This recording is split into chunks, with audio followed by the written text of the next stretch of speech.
Chapter 493. You're still messing around with your lousy toys. Jing Xingji, who found a place to hide and practice swordsmanship, said to Mo Qianga when he saw the junk in the corner of the Vermilion Bird main hall. Mo Qianga didn't raise her head and continued to assemble the puppets. The materials of these puppets came from ancient cultivators, so they were extremely sturdy. She spent a lot of effort to make these parts. Whether they're lousy toys or not, you'll know when the time comes, she said casually. From beginning to end, Jing Xingji didn't believe that she could make core formation puppets.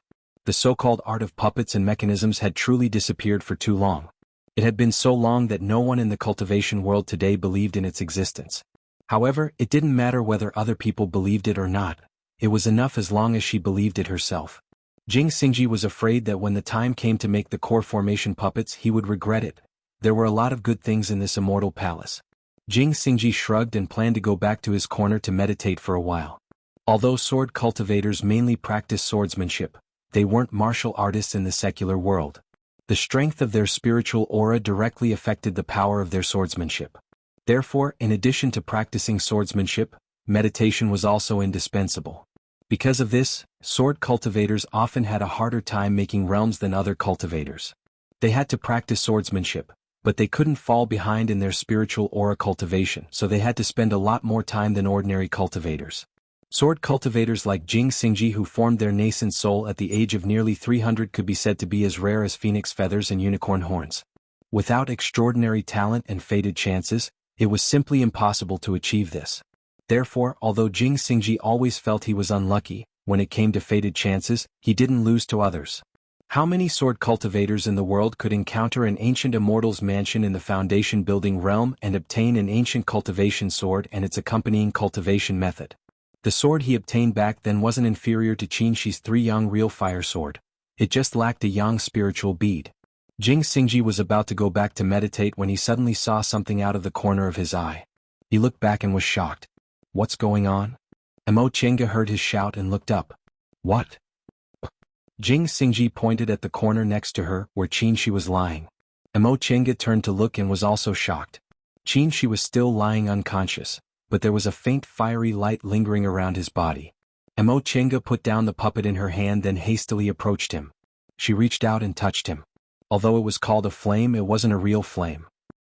There was only a faint red glow coming from Qin Shi's body. Jing Xingji walked closer. Let me see. He grasped Qin Shi's pulse and was just about to pour his spiritual aura into Qin Shi's body, but in the next moment, a strong momentum suddenly burst out from Qin Shi's body, abruptly pushing him away. How could this be? Jing Xingji was dumbfounded for a long time. He was already a nascent soul cultivator, how could he be casually lifted? However, that aura just now could not be faked. What's wrong? Mo Qianga asked with a grave expression. Jing Xingji got up and sat down on the praying mat at the side. He said, there's a very powerful force inside his body that's blocking my spiritual energy. Mo Qianga was baffled. If Qin Shi was clear-headed, he might have counterattacked automatically, but in that case, his strength definitely wouldn't be enough to push Jing Xingji away. After all, they were both nascent soul cultivators. Now that his sea of consciousness was closed, he was unable to adjust his breathing and cultivate. Logically speaking, such a situation should not have happened. While the two of them were puzzled, the fire on Qin Shi's body became brighter and brighter. The fiery red light penetrated his body. Even his skin became a transparent red, and she could vaguely see a fiery aura flowing in his meridians. Mo Qianga reached out to touch him and felt even more baffled. Aside from the fire inside his body, Qin Shi was completely normal. His breathing was long and steady and his pulse was stable. He was no different from sleeping. Even so, what exactly was this thing? Would there be danger later? The two of them stared at each other blankly for a while. Jing Xingji suddenly said, Don't you feel that the Vermilion Bird's breath has become stronger again? This hall was originally the place where the Vermilion Bird Bow was enshrined, and it was also the place where the Vermilion Bird's breath was the strongest. Even though the Vermilion Bird Bow had been absorbed into Qin Shi's body, the remaining Vermilion Bird's breath was still strong. Upon hearing what Jing Xingji said, Mo Qianga indeed felt that it seemed to have become a bit hot. Cultivators were immune to cold and heat, let alone she was a core formation cultivator. If even she felt a bit hot, it was clear to what extent this heat had reached. She turned to look at Qin Shi and found that the red light on his body was becoming stronger and stronger. It almost dyed his whole body red. Could it be? Her expression changed slightly. Without the vermilion bird bow, the vermilion bird's breath had no source. Now that Qin was in this kind of situation, the source of the vermilion bird's breath was naturally his body. What did this mean? The vermilion bird's breath wasn't completely absorbed by the yang spiritual bead, so it was released? Then what about the vermilion bird's bow? There was such a strong vermilion bird's breath on this spirit-connected magic weapon.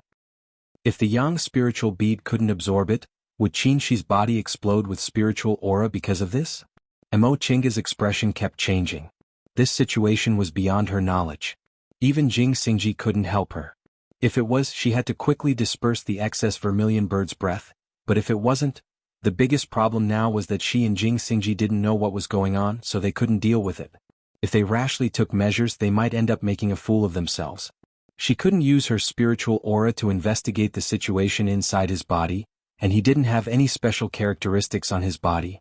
Mo Chinga clenched her teeth and said, "How about I give him a diamond pill to protect his body?" Jing Xingji hesitated for a moment but didn't object. What she said was reasonable. If he protected his body and meridians, even if the vermilion bird's breath really overflowed, he could still hold on for a while. Mo Chinga took out a jade bottle from her Qingkuan bag, poured out a diamond pill, and was about to feed it to Qin Shi. This diamond pill was a high-level medicinal pill for body cultivators. It was specially used to temper the body. In the cultivation world, body cultivators were rare, so this medicinal pill was also very rare. If Qin Shi hadn't been cultivating body refining techniques, he wouldn't have concocted this kind of medicinal pill. Don't feed him. A delicate voice rang in her mind. Mo Chinga stopped and looked at Feifei, who was lazily wagging its tail. Feifei glanced at Jing Xingji, then jumped on the tea table and said with divine comprehension, "He's accepting the vermilion bird's breath to temper his body. If you feed him a diamond pill, he'll suffer a bit more and the difficulty will be higher. Do you know what's going on? In any case, I'm a divine beast." Feifei curled its lips and lay down to comb its golden fur. The vermilion bird's breath contains powerful vermilion bird divine power. If you want to use it, you have to accept its test. Originally, with his cultivation level, it was impossible for him to pass the test, but who told him to be so lucky? Luck? Yes. If it weren't for that guy who cultivates the ice and fire arts dispelling the vermilion bird's breath's evil aura that day, he wouldn't have been able to endure it. You guys said that when he tried to take the vermilion bird bow, he was also bounced off, right? Although Feifei wasn't there that day, it had been crouching next to them these days.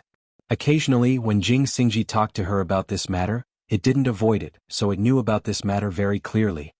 You mean the reason why he could survive that day was because of Lingyan? That's right. The vermilion bird guards the south. It's the essence of Li fire and symbolizes light and vitality. Among the four symbols, although the vermilion bird isn't as ruthless as the fierce white tiger, its destructive power is the strongest, so it's born with evil aura.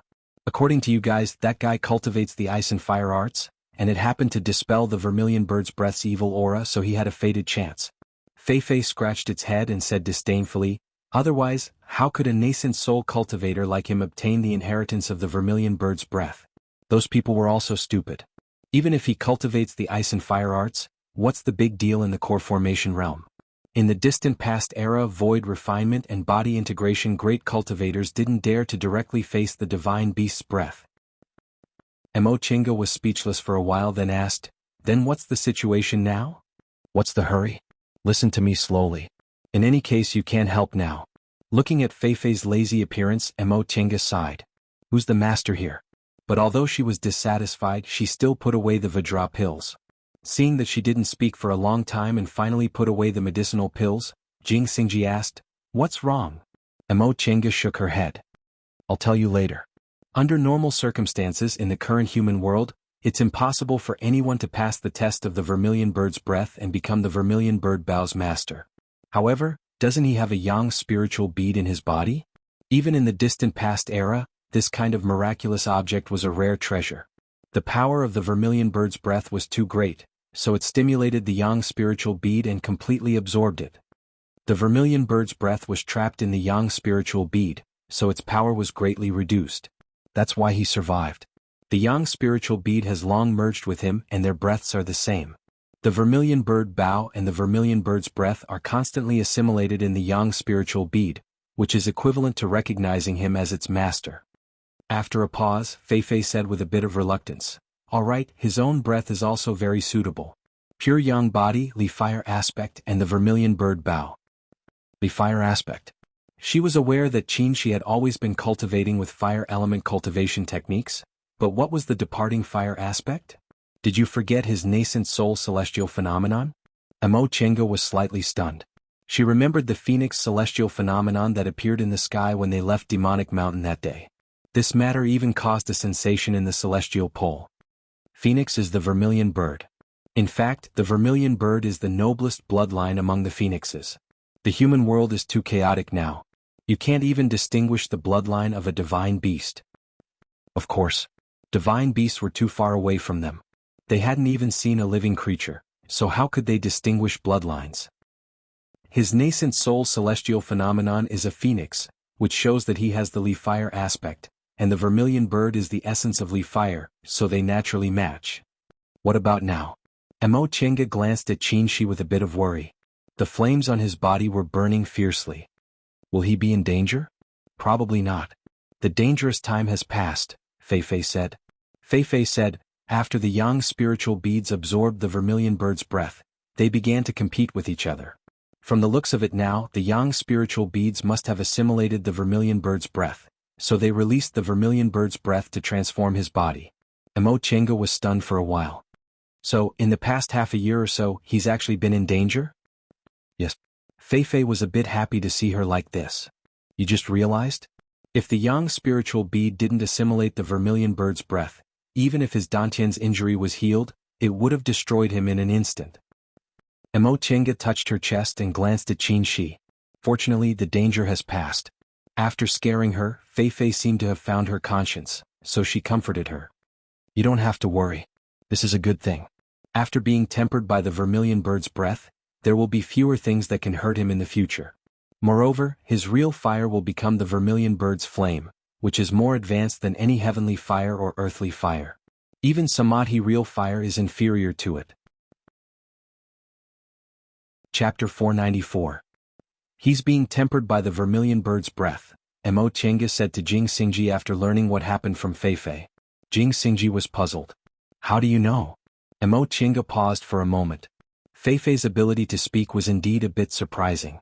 In the current cultivation world, 8th-rank demonic beasts only began to develop spiritual wisdom and could speak after learning. Fei was only a 5th-rank spiritual beast, but its spiritual wisdom wasn't inferior to that of humans.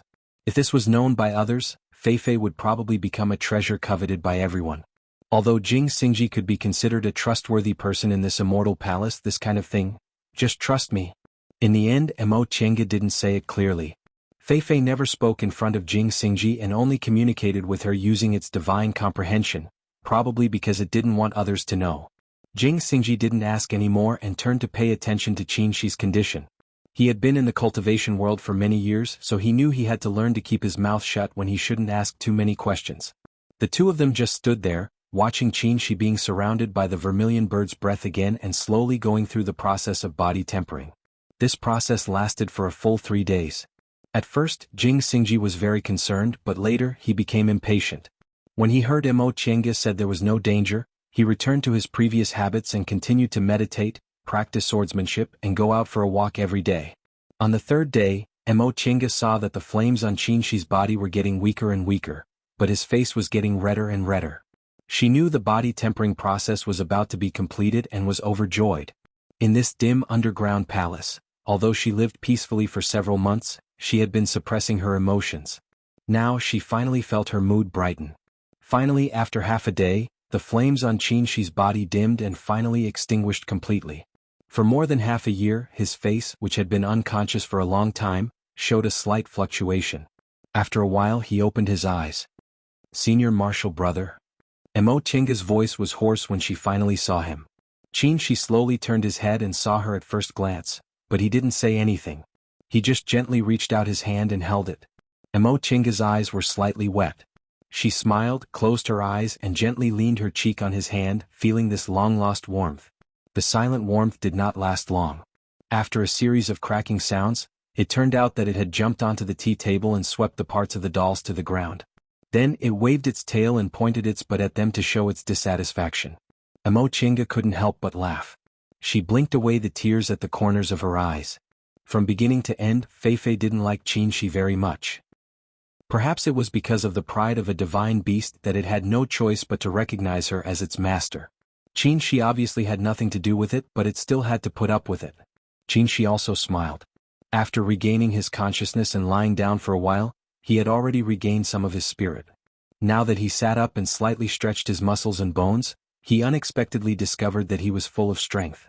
He was a little surprised. Looking inside himself, he found that his dantian and meridians were very different from before. Even his body had become much tougher. Stretching out his hand, he seemed to have something more than usual. It was filled with vigor.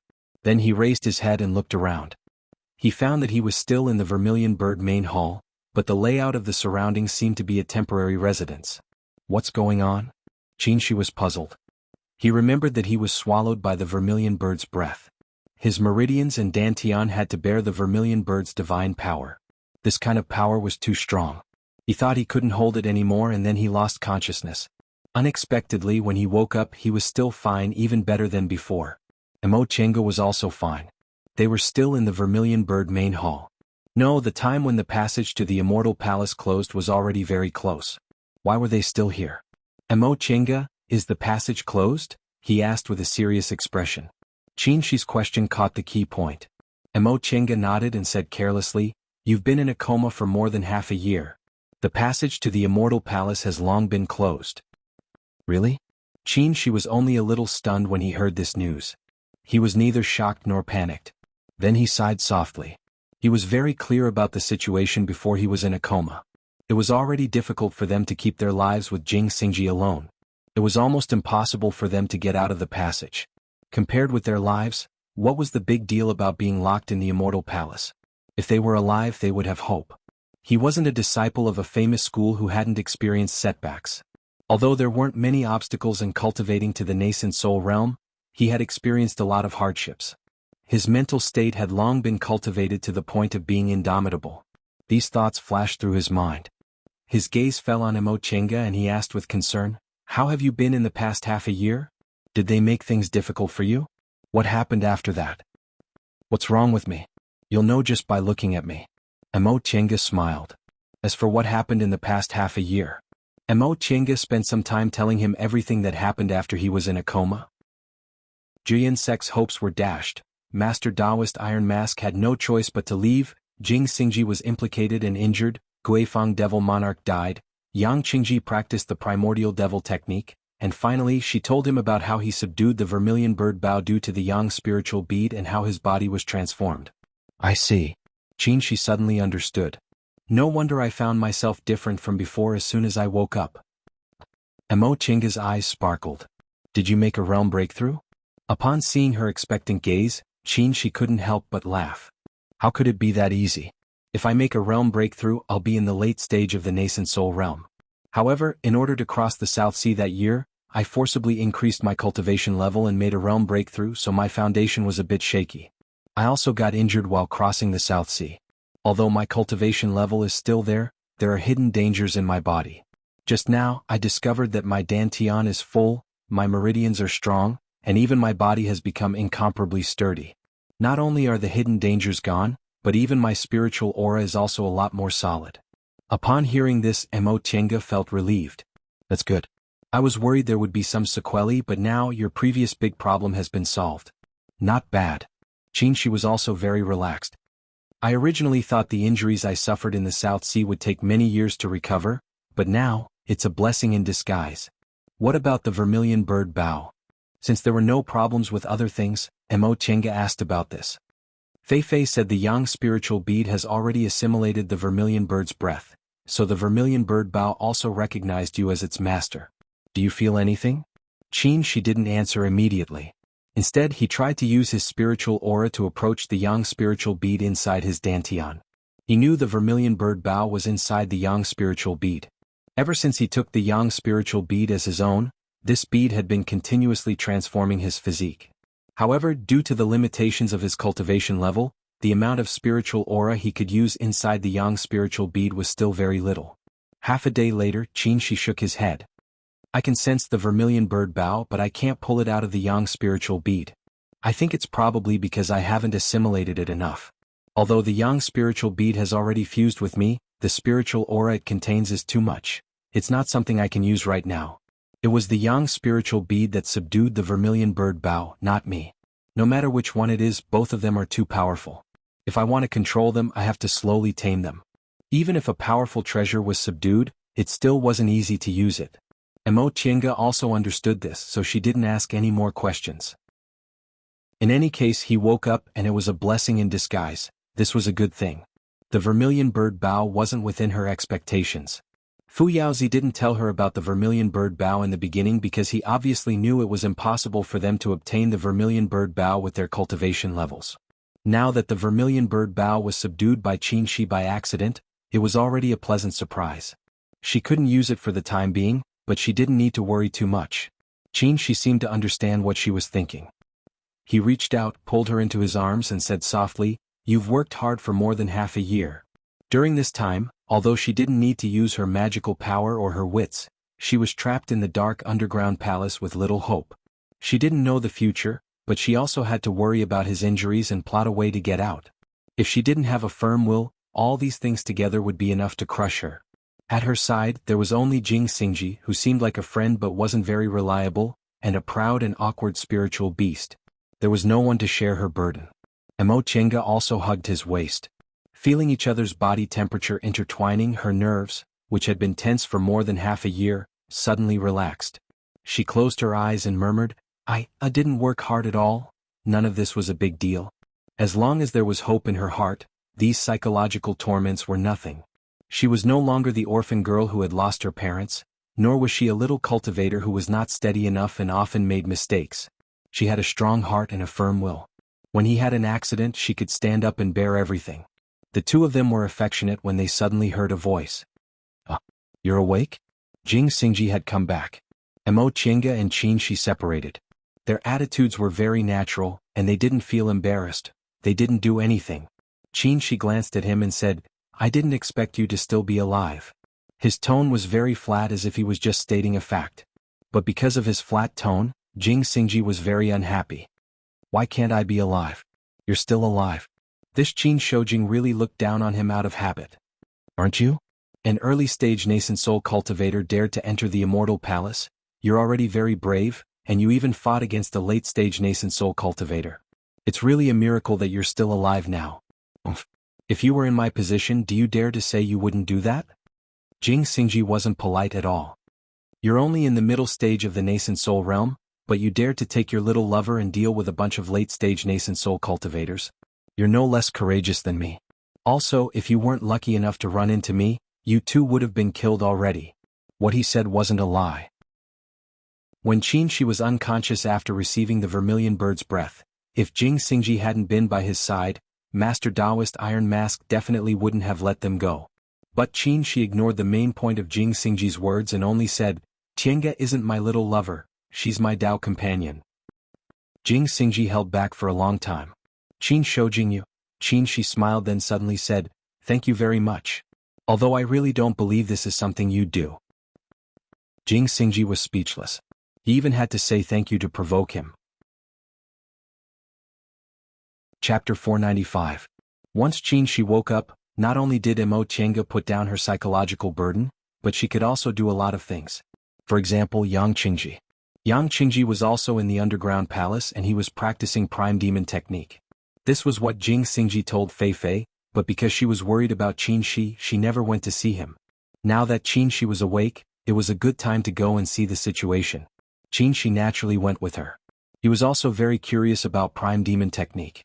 This thing appeared in the Five Spirits Sacrifice Temple and was extremely powerful. It definitely wasn't an ordinary technique, but he didn't know its origin. Fei Fei led the way, and the two of them soon reached the place where the Prime Demon Steel was. Compared to the Vermilion Bird main hall, the Prime Demon Steel was located in a cave behind the Sacrifice Temple. The cave wasn't big, at most 100 feet deep. It was almost undecorated, as if it was just an abandoned cave carelessly opened during the construction of the Sacrifice Temple. The Prime Demon Steel was located in the center of the cave, emitting a dense but restrained devil aura. The road leading to the cave was covered with corpses. These were demonic creatures formed due to the leakage of the prime demon aura. Some were demonic beasts and some were refined corpses. Right now, all the devil aura on their bodies had been sucked dry, turning them into dead creatures. There was a layer of restriction at the entrance of the cave. From Mo Chenga's perspective, this restriction had the power of at least a nascent soul cultivator, and it was very exquisite. It would be very difficult to break it. Next to the restriction at the entrance of the cave, Guifeng Demon Lord sat cross-legged. His pale face was even paler and he was no longer breathing. In the depths of the cave, Yang Qingji sat cross-legged, completely unconscious. He was immersed in the devil aura as if he was wholeheartedly trying to refine it. This is. At first glance, Mo Chenga felt that Jing Xingji's judgment was correct. Guifeng Demon Lord's posture was obviously to maintain the restriction until he died of exhaustion. But the problem was that Guifeng Demon Lord was a late nascent soul cultivator. Although he didn't have much lifespan left, he had advanced to the late stage many years ago. He had great divine power and was very powerful. Besides, the reason why nascent soul cultivators were hard to kill was because of their survival ability. Even if their bodies were destroyed, as long as their nascent souls were alive, they wouldn't die. Guifeng Demon Lord was only a body now. Did his nascent soul abandon its body, or did it die together? If he had abandoned his body, why would there be a nascent soul restriction here? If they were to die together, then what was the reason that he could not even care about his own life? Was it really to protect Yang Qingji? Mo Chenga and Qin Shi glanced at each other and saw the doubt in each other's eyes. "Senior brother, what do you think?" Qin Shi muttered to himself for a long time before he finally shook his head. "It's hard to say. However, what's certain is that this brat is still in the core formation realm, so he's nothing to worry about. As long as Yang Qingji remained in the completion level, he and Jing Xingji could form an absolute suppression. Even if he advanced to the nascent soul realm, Qin Shi was confident he could still kill him. Previously, he killed Mei Feng, who also cultivated the primordial devil art and whose cultivation level was already in the middle stage of the nascent soul realm. Mo Chenga wasn't too worried about this. There was no direct conflict of interest between them and Yang Qingji. Instead, they were trapped in the immortal palace together. It could be said that they were in the same boat, and the possibility of cooperation was very high. But the problem was, do you think that the Ghost Square Demon Lord is really dead? Qin Shi was a little stunned. You mean? I'm just doubtful. Mo Chenga frowned and said, I really don't believe that a famous great cultivator in the late stage of the nascent soul realm would die like this. His body was still there, but his aura was completely gone. If he didn't die, he must have been possessed. Looking at Yang Qingji, who was wrapped in devil aura, Qin Shi pondered for a while and nodded slowly. Your worries aren't unreasonable. According to reason, the Ghost Square Demon Lord racked his brains to come to this immortal palace to seek fated chances for the deification realm. How could he easily give up unless he was at the end of the line? But it's completely unnecessary to say that he was possessed. You said the Ghost Square Demon Lord didn't have much time left in his lifespan, right? Yes. I once heard that even if he used all methods to extend his lifespan, the Ghost Square Demon Lord's lifespan wouldn't exceed 500 years. It's already not easy to find even one of those methods. According to common sense, his lifespan would be more than 100 years at most. That's right. Qin Shi said, the lifespan after possession is calculated by the age of the nascent soul. Even if the Ghost Square Demon Lord possessed someone, his lifespan couldn't be increased. But this guy is only in the middle stage of the core formation realm. Even if he practiced the primordial devil art and his strength greatly increased, he could only reach the peak stage of the core formation realm in the near future. In more than 100 years, let alone the deification realm, even if he successfully formed his nascent soul, could he cultivate to the late stage of the nascent soul realm? According to common sense, it's indeed impossible. In addition, unless it's absolutely necessary, I really don't understand why he would stay here instead of going out. Mo Chenga felt Qin Shi's words made sense. In this immortal palace there was no way out. So what if he reached the deification realm? Did he really expect to cultivate to the void refinement realm and body integration realm or break through the void here? Other people weren't like her, who received Fu Yaozi's inheritance and knew about the Xuanshu cloud connecting formation. However, the matter of the Ghost Square Demon Lord was indeed full of doubts. If they wanted to know the reason, they could only wait until Yang Qingji refined the initial devil aura and woke up. After looking at the situation, the two of them turned around. They couldn't enter the virtual sky world for the time being, but the two of them didn't care. In terms of spiritual aura, the spiritual aura in this underground palace wasn't bad.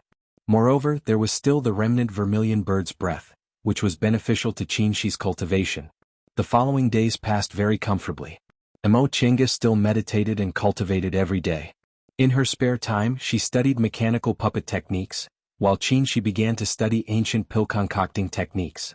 Previously, they found the pill recipe for the deification pill in the scripture depository. The method of concocting this pill was very different from what it was now, and it even took a different path. Therefore, they could only study it again and slowly explore the ancient pill concocting techniques. The two of them also discussed how they should go in the future.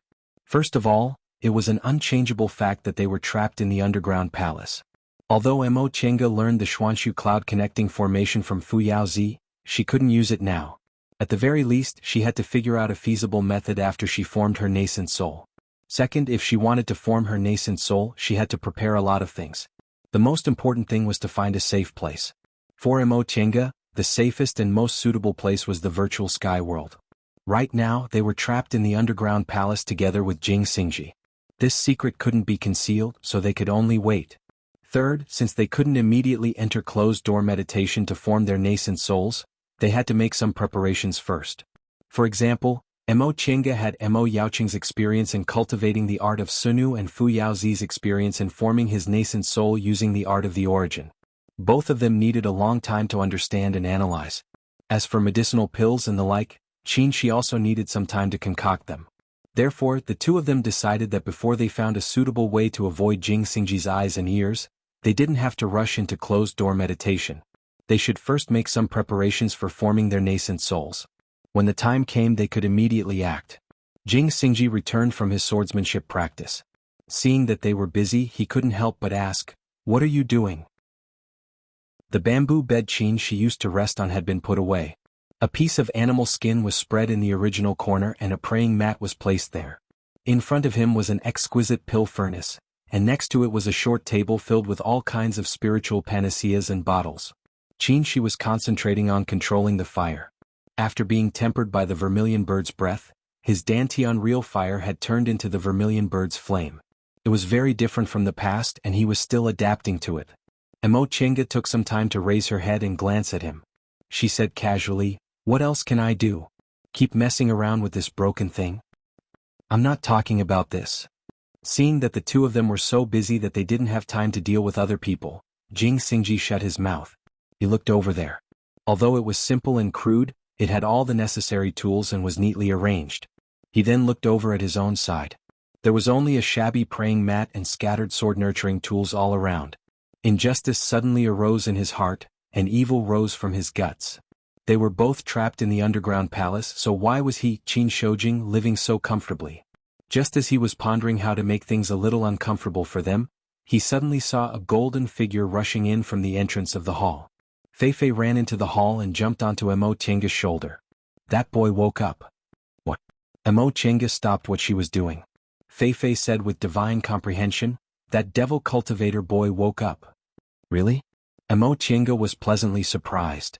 How's his situation? You'll know when you go and take a look. Emo Chenga pondered for a while, then pushed the things in her hands away. She looked up and said, Yang Qingji woke up. Should we go and take a look? Qinshi was heating up the pill furnace. Upon hearing her words, he stopped. What a coincidence. Exactly. Emo Chenga looked at Jing Xingji. Fellow Daoist Jing, let's go together? Jing Xingji had no choice but to give up the idea he just had. Let's go.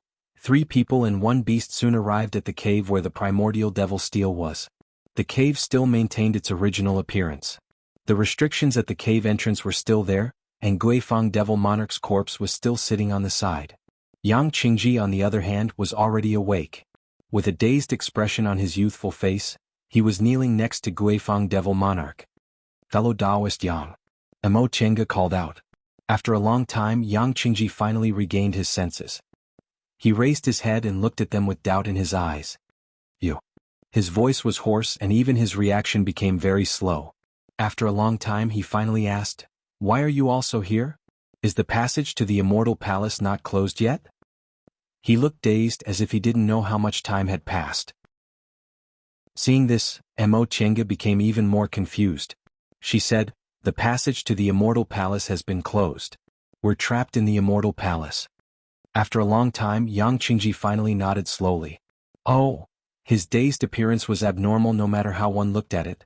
Mo Chenga and Qin Shi glanced at each other. Mo Chenga asked tentatively, "Fellow Taoist Yang, are you all right?" Yang Qingji still looked at Guifang Devil Monarch, his eyes flashing with many complicated emotions. In the end, he heaved a long sigh, stood up, and opened the restriction at the cave entrance. "Fellow Taoist Qin seniors, please come in." His expression was tired and his gaze was heavy. He didn't have the slightest sharpness of a youth in the past. On the contrary, he seemed a bit disheartened. Facing two nascent soul cultivators, he actually opened the restriction without any precaution. No matter how they looked at it, it was abnormal. The three people saw it and were astonished. After Yang Qingji opened the restriction, he returned to the side of the primordial devil steel and sat down. His voice was tired. "Feel free to ask whatever you want."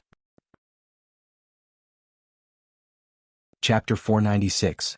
All of them were cultivators, so they didn't care about hospitality. The three of them entered the cave and randomly chose a place to sit down. Before entering, Mo Tienga quickly scanned the cave but didn't find any restrictions. When she turned around, she saw that Yang Qingji was still in a trance. Not to mention Qin Shi and Jing Xingji, even she could easily kill him. She felt she was being a bit too careful. But there was no harm in being careful. Besides, this matter was so strange that she couldn't be sure this Yang Qingji was the real Yang Qingji. After thinking for a while, she said, "Fellow Taoist Yang, what happened to you?" "Your master." Yang Qingji fiddled with the sky-reaching tower in his hand. His eyes were empty and he didn't look at them. "As you can see, my master has fallen." This matter was right in front of them. They knew it without saying anything, but the inside story obviously wasn't simple. After a moment of silence, Yang Qingji looked up and smiled.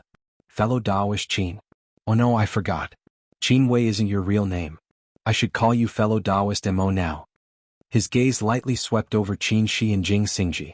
There was neither vigilance nor reverence in his eyes. "Are you doubting whether my master really died or not?" They didn't expect Yang Qingji to say it so straightforwardly. Mo Chenga said, "If Fellow Taoist Yang doesn't mind." Yang Qingji lowered his head to look at the demonic tower and said to himself, "You don't have to worry. My master has really fallen and he was killed by me. There's no one here who can threaten you." Mo Chenga and Qin Shi looked at each other, feeling strange. He was killed by him? He was only in the middle stage of the core formation realm, while Guifang Devil Monarch was in the late stage of the nascent soul realm. How could he kill him? Could it be? Yang Qingji's gaze swept over them, and he showed a somewhat gloomy smile. "It seems you've guessed a little. Yes, my master intended to take over my body, but he was trapped by primordial devil aura and was killed by my divine comprehension." With this short sentence, his expression was first sad, then determined and finally calm. This kind of calmness revealed a cold intent that sent chills down people's spines. Whether it was immortal cultivation or demonic cultivation, killing or being killed was no big deal. On this path, even the cleanest person's hands were stained with human lives. Even between master and disciple, there were many who used and schemed against each other, but there were not many who truly had a master-disciple relationship. Nevertheless, Mo Chenga knew Guifang Devil Monarch regarded Yang Qingji as his direct disciple. Along the way he cared for Yang Qingji in every possible way. It wouldn't be an exaggeration to say they treated each other like father and son. Unexpectedly, "Little fellow Taoist," Jing Xingji said coldly, "your master's cultivation level is at the late stage of the nascent soul realm. Even early and middle stage cultivators like us are far inferior to a nascent soul realm cultivator. How could you kill him?" Jing Xingji was never one to sympathize with others. Even though Yang Qingji's mood was not right, his questions were still sharp. Yang Qingji smiled bitterly, but he had no choice but to answer.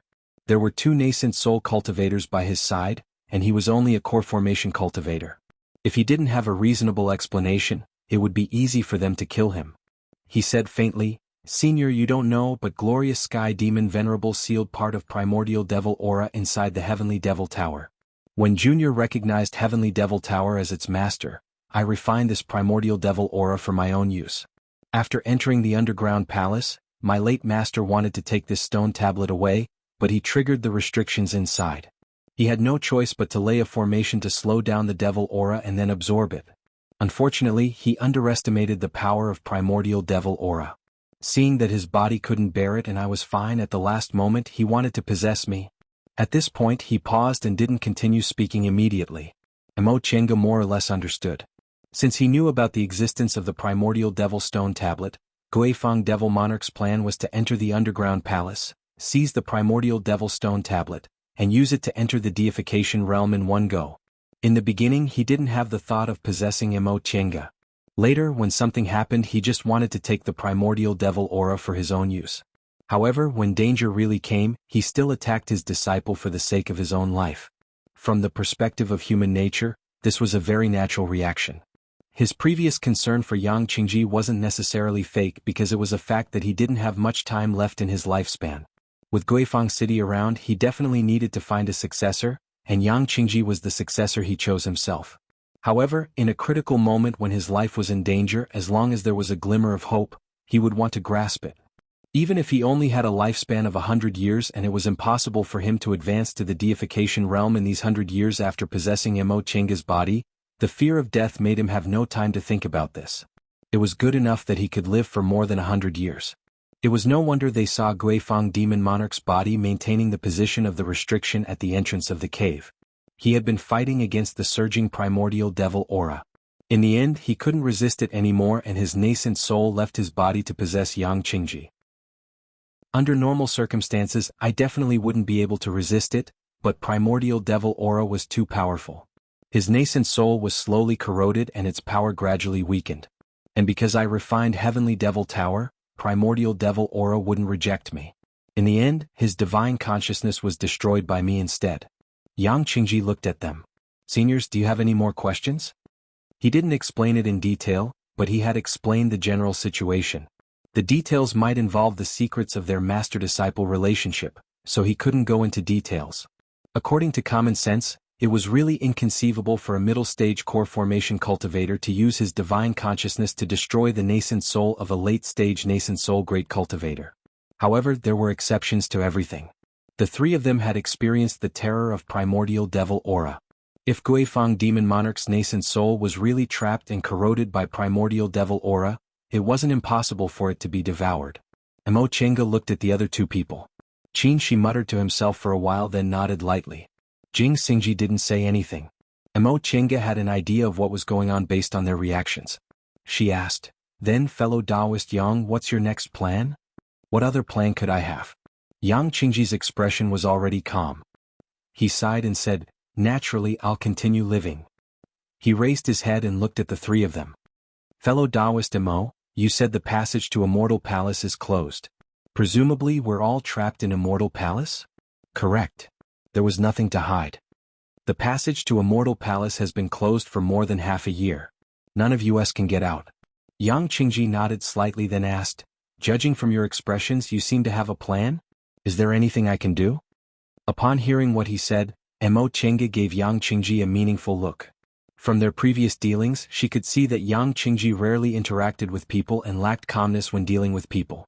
However, from what he said, she could tell that he was actually quick-witted and very smart. Among the three of them, there were two nascent soul cultivators. Although Yang Qingji absorbed primordial devil aura, his cultivation level was only in the core formation realm. In front of them, it was impossible for him to be on equal footing. His words naturally put himself together with them. Not only did he point out that his situation was the same as theirs, but he also expressed his willingness to advance and retreat together with them. It seemed he opened the restriction without any precaution in the beginning, not because he was overly sad but because he wanted to express his attitude. "With your current cultivation level, it's still too early to say that," Jing Xingji said bluntly. "Since you obtained the Great Primordial Devil Technique, you must have a chance to form your nascent soul, right? You know about the Great Primordial Devil Technique?" After a moment of surprise, Yang Qingji returned to normal. "Yes, fellow Taoist Mo obtained Senior Fu Yaozi's inheritance, so it's not strange that you know about the Great Primordial Devil Technique."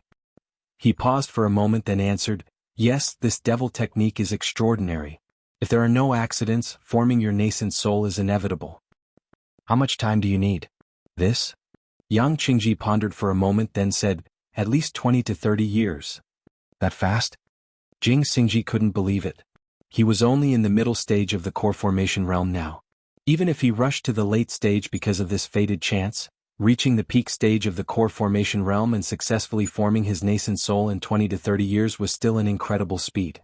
4 ordinary people, entering closed-door meditation to form their nascent soul would take at least 3 to 5 years to dozens of years. Yang Qingji smiled and said, "Senior, you don't know much about devil cultivators, right? We devil cultivators aren't like you Dao cultivators. We rarely encounter bottlenecks and don't have to worry about unstable foundations, so if we cultivate wholeheartedly, we'll advance very quickly. Of course, the drawback is that we'll easily be possessed by the devil and our divine abilities might not be able to keep up. But Junior has the Heavenly Devil Tower and this primordial devil art is very mysterious, so advancing to the nascent soul realm shouldn't be a problem for Junior." Nie Wuxiang also tried to refine primordial devil aura for dozens of years, but she still couldn't succeed. However, her situation was different from Yang Qingji's. Yang Qingji was basically a devil cultivator, so he refined part of primordial devil aura from the beginning. Nie Wuxiang, on the other hand, was a martial cultivator and also a Dao cultivator.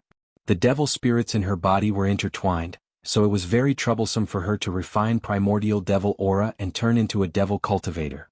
That being the case, Yang Qingji's words were very credible. Yang Qingji's gaze fell on Emo Chenga again.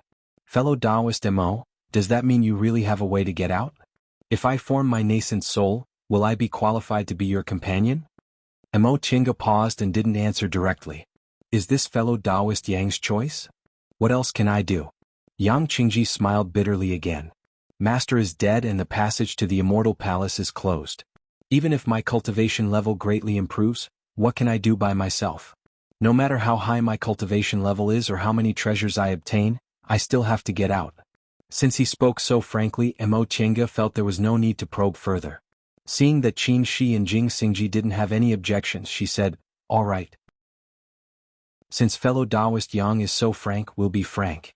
It's not that we don't have a way to get out, but it's still too early to say. At the very least, both of us have to advance to the nascent soul realm. Otherwise it'll just be empty talk." Yang Qingji was already mentally prepared for this. He nodded and said, "I understand. Next, I'll enter closed-door meditation here until I advance to the nascent soul realm." Emo Chenga secretly heaved a sigh of relief when she heard his attitude. She had studied the mysterious void cloud formation. At least 5 mediums were needed, but there were only 4 living people in the immortal palace. They still had to find a way to deal with the last one. If Yang Qingji didn't cooperate with them, it would be even more troublesome. But now, Yang Qingji took the initiative to become their companion, so there was one less problem to solve. Chapter 497. The majestic immortal palace was snow-white and shrouded in immortal aura, making it look like a fairyland. Unfortunately, this beautiful immortal palace lacked a bit of liveliness. It was quiet, deathly still. It had been silent for more than 100,000 years. At the moment when the world changed, it was torn from heaven and earth and became an independent place that no one knew about. For more than 100,000 years, only the scorched black refined corpses occasionally broke the silence in the immortal palace. Suddenly, a golden figure flashed across the silence like a bolt of lightning. Left. Following behind the golden figure was a life-sized puppet. Its face and details were carved a bit crudely, but its joints were exquisite and extremely flexible. What was even more peculiar was that this puppet emitted a powerful aura that was comparable to that of a core formation cultivator. This golden figure was a spirit beast with golden fur all over its body. It looked like a leopard cat and had a pair of black eyes that scanned its surroundings cleverly. The puppet obediently went to the left. This was a small medicinal garden. After a long time, most of the restrictions had lost their effectiveness, but some still remained. After being blocked by the restrictions, the puppet raised its hand. The ancient green lamp in its hand emitted light and broke the remaining restrictions with a bang. After that, the puppet and the spirit beast swaggered into the herb garden and plucked the rare spirit herbs that were still in good condition. They either put them into the spirit beast storage space or the cosmos sack hanging on the puppet's body. After that, they left the medicinal garden and continued to search in the immortal palace. Emo Chenga poured out a pile of miscellaneous things from the Chenkuan bag. She glanced at them, picked up a few useful things and put the useless ones away. Then, she hung the empty Chenkuan bag back on the puppet's body. Without her command, the puppet stood there obediently and didn't move. She glanced at Feifei next to her. After deciding to stay here for a while, it automatically arranged a nest for itself next to the low table. It used the fur of top-grade demonic beasts, padding layer after layer. It was very comfortable. At this moment, Feifei was squatting in its nest, slowly combing its golden fur. Sensing her gaze, it glanced back and continued to do its own thing. I say, as a spiritual beast, why doesn't it have any self-awareness? Mo Chenga lightly tapped the table and cast a sidelong glance at it. Feifei yawned and lay on the ground lazily. She replied telepathically, if you want me to work, I'll have to pay you for it, right? Mo Chenga eventually shook her head and sighed helplessly upon seeing how it acted as if it was only a matter of course. Forget it, she already knew what kind of character this spiritual beast had. Although it called her master, it had never treated her as a servant. Divine beasts had to have their own pride. It had been 4 years since the passage to the immortal parting palace was closed. The 4 of them had been trapped in the underground palace. Yang Qingji had been cultivating in closed-door meditation in the cave where the prime devil steel was located. Jing Xingji had also been diligently cultivating his swordsmanship to improve his cultivation level. As for Mo Chenga and Qin Shi, they had been cultivating day after day, studying the art of engineering and the art of pill concocting. 4 years had passed, and Qin Shi had already grasped the basics of ancient pill concocting techniques. However, deification pills were still far away from him. Not to mention that a few of the spirit herbs were hard to find, since they were pills that could help soul formation cultivators, they would be top-notch even in the entire mortal world. How could it be that easy to make? For this reason, Qin Shi put aside the art of pill concocting for the time being. In any case, he was still far from the deification realm. Even Lord Taoist Jinyang and Lord Taoist Jinghe, who were already in the late stage of the nascent soul realm, would need at least several hundred years to cultivate to the peak stage of the late stage. Mo Chenga, on the other hand, was on the verge of forming her nascent soul and needed a lot of medicinal pills. It was time to start concocting. As for Mo Chenga, she hadn't wasted the past 4 years. First of all, she had memorized Mo Yaoqing's cultivation experience and Fu Yaozi's soul formation experience. She was already prepared for soul formation. As long as the conditions were right, she could enter closed-door meditation at any time. In addition, her biggest progress was the art of engineering. Now she could make core formation puppets. After recognizing them as masters with her divine sense, she could send them to the underground palace to handle affairs. Seeing that she really made core formation puppets, Jing Xingji was extremely envious. But on second thought, he had nothing to regret. Although Mo Chenga didn't mean to hide it from him, he didn't have the materials to make puppets, nor did he have that many crystal soul jades to practice with. As for crystal jade, what a joke. How could he be willing to use that kind of treasure to make puppets? Crystal soul jades weren't enough to make core formation puppets, so he usually used crystals. However, Mo Chenga didn't have many crystals. She only had a dozen or so pieces, which were found in the Chengkuan bags of those core formation ancient cultivators when they were adventuring. Therefore, she only made 3 core formation puppets in total. If she wanted to make more, she would have to use crystals. After making core formation puppets, Mo Chenga began to study the jade bone puppet technique while letting Feifei take the puppets out of the underground palace to search for treasures left behind in the immortal palace. Feifei was very clever. In the past few years, it had been out of the underground palace many times, so it had long been familiar with the terrain of the immortal palace. It clearly knew where there were refined corpses and restrictions, so it was most suitable to take the puppets to search for treasures. However, Feifei's shortcoming was that Feifei was too clever. It wasn't an honest Xiaofan that did what it was told. Not only did it often act on its own, but it also kept things to itself. Whenever it saw something it liked, it would put it into its storage space and never take it out. Most high-level spiritual beasts had their own unique storage space, which was usually located in their abdomen, where other people couldn't reach it. If they wanted to take out the things inside, they would have to kill it, cut off its abdomen, and make it into a Chengkuan bag. Mo Chenga naturally wouldn't do that. She wasn't a stingy person. There were so many spiritual plants in the virtual sky world, and she let them eat them all, let alone these things. During this time, the core formation puppets and Feifei had searched for a lot of good things in the immortal palace. Needless to say, except for the special ones that she transplanted into the virtual sky world, the rest went into Feifei's pocket. What they did most often was to search for the relics of ancient cultivators in the immortals' caves left behind. This kind of thing was most suitable for puppets. They weren't afraid of injuries or restrictions, and they carried the prohibition-breaking magic weapons Qin Shi refined to imitate the peak-setting lantern, so they were almost always successful. Nevertheless, the treasures they could obtain were limited. Relics of ancient cultivators were the most common and easiest wealth to obtain in the immortal palace. 2 groups of people came to this immortal palace. One group was the 5 saints from 100,000 years ago, and the other group was the nascent soul cultivators who came with them. The 5 saints didn't care about them. They spent a lot of time looking for fated chances, so they didn't take many relics of ancient cultivators this time. However, there were many people who came to explore the Immortal Palace 4 years ago. These people weren't like them, who had the inheritance of the 5 saints and knew where the real fated chances were. Once they entered the Immortal Palace, they could only search everywhere. What they searched the most was naturally the Immortals' caves of these ancient cultivators. Most of the relics were taken away by them. As for the deification ancient cultivators' caves, they were 2 obvious targets. Almost all of them were cracked by those nascent soul cultivators, so they naturally didn't leave many treasures behind. However, in any case, the Immortal Palace was an immortal palace. Even if the big fish had been taken away, the remaining small fish and shrimps couldn't be underestimated. After all, the present was different from the past.